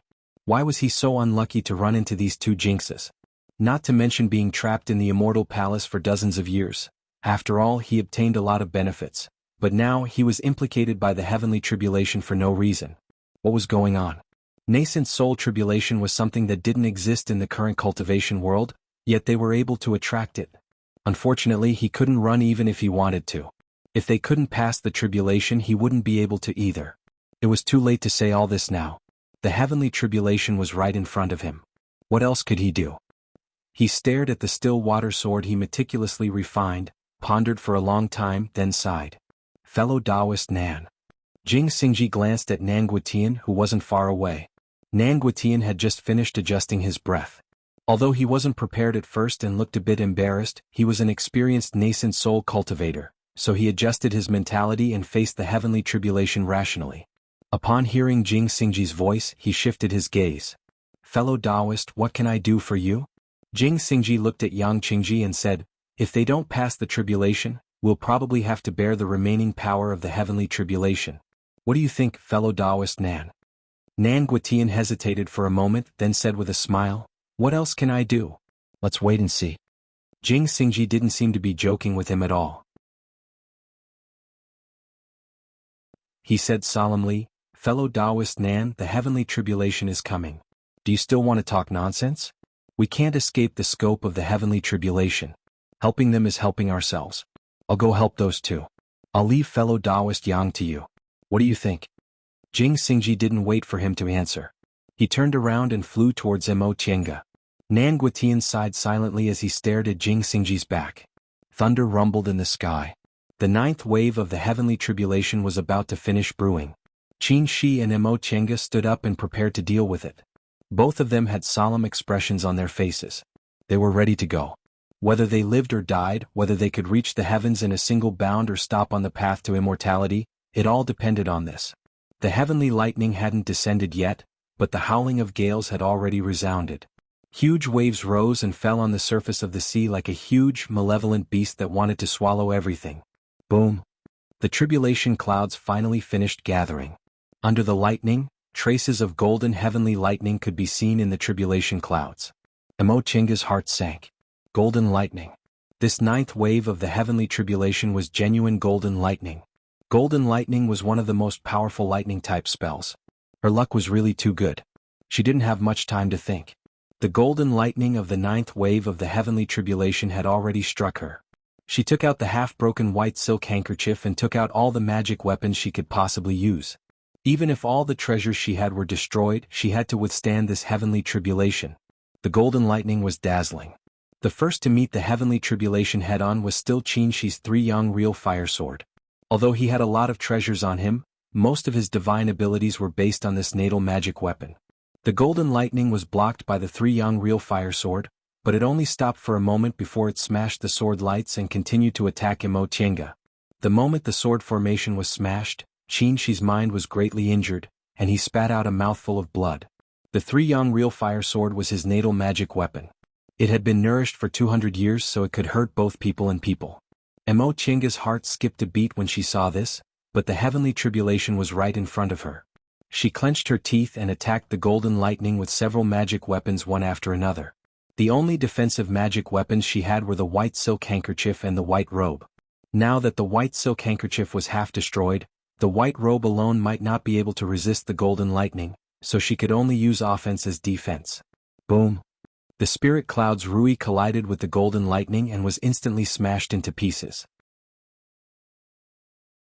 Then the magic weapons Lord Taoist Jinghe gave her when she formed her gold core, flying swords, stone seals, jade bottles and so on, all went up to meet the golden lightning. Under the self-destructing attacks of several magic weapons, the golden lightning's momentum weakened a bit, but it still pounced on her with indomitable will. In such a short period of time, Emochenga had almost used up all the offensive magic weapons she could use. Seeing that the golden lightning was still incomparably powerful, she had no choice but to open the heaven and earth fan, determined to risk her life. If she couldn't pass the heavenly tribulation, she would die. No matter how many magic weapons she had, they would be useless. Swish. The heaven and earth fan met the golden lightning and made a soft sound. In an instant, Emochenga was greatly shocked. She clearly felt that under the heavenly tribulation, the golden lightning carried the power of heaven and earth. In comparison, her own power was so insignificant. Could she really pass the heavenly tribulation? Until now, when she directly faced the ninth wave of the heavenly tribulation, she suddenly had such doubts. At that moment she heard a clear sound. Not far away, a sword light shone and slowly turned into countless sword lights. In the end, the sword lights gathered into a ball and rushed towards the golden lightning with incredible speed. Cough. Qin Shi took a deep breath, stood up and muttered, "The gain and loss sword of the 3 swords of the secular world. You're finally willing to use your unique skill?" When the sword lights encountered the golden lightning, they split into 2 and attacked from both sides. Boom. The sound of the collision this time was even louder than the previous one. On Jing Xingji's side, however, he didn't stop. He also forced out his blood essence. The sword lights gathered again and once again attacked the golden lightning. Boom. Boom. With another 2 sword strikes, the golden lightning's periphery was smashed and its power was greatly reduced. Puff. Jing Xingji's face was deathly pale. He coughed up a mouthful of blood, but his whole body relaxed. "I've used all 3 sword strikes. I've done you guys justice." Emochenga was still fighting against the golden lightning. Although the spiritual aura released by the heaven and earth fan was being compressed inch by inch, she was still doing her best to hold on. She didn't know whether she could hold on or not, but if she gave up, she would only die. Qin Shi swallowed a medicinal pill, then made a hand seal. A red light appeared indistinctly in his dantian.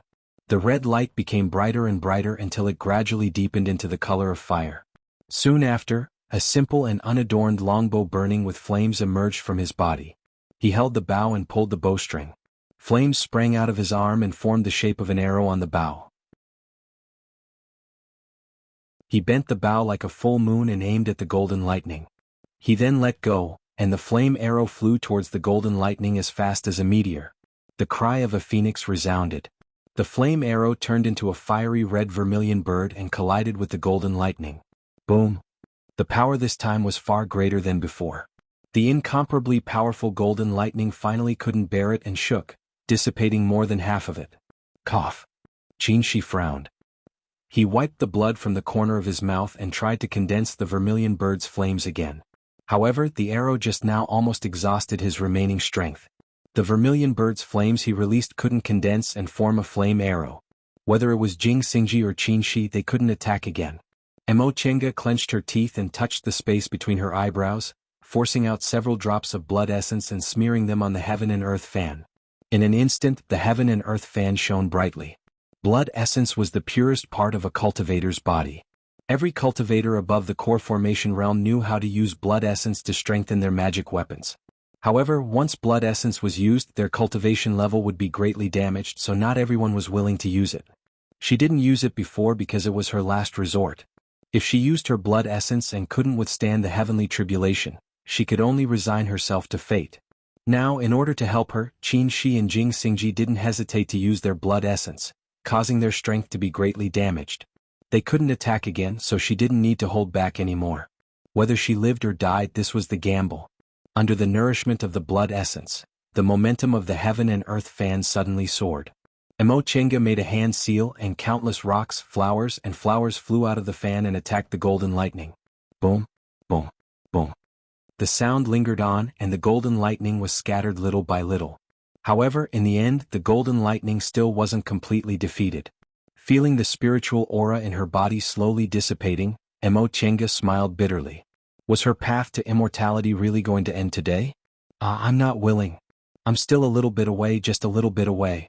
She turned to look at Qingxi. Senior Marshal brother, I'm really sorry. If it weren't for me, you'd definitely be able to go further, right? Qingxi smiled back at her. Although he also felt very regretful, he didn't regret this kind of ending. In the next moment, she heard Jing Xingji's incredulous voice. This is, roar. A deafening roar rang out. From the heaven and earth fan, an azure dragon soared up to meet the golden lightning. You're tuning in to the Han Li's Wuxia Chronicles YouTube channel. We're so grateful for your support, and don't forget to subscribe to join us on this incredible journey through captivating stories. Your generosity through donations truly makes a world of difference, as it's the primary source of revenue that allows me to expand and enhance this channel for you. Thank you from the bottom of my heart for being a part of this adventure.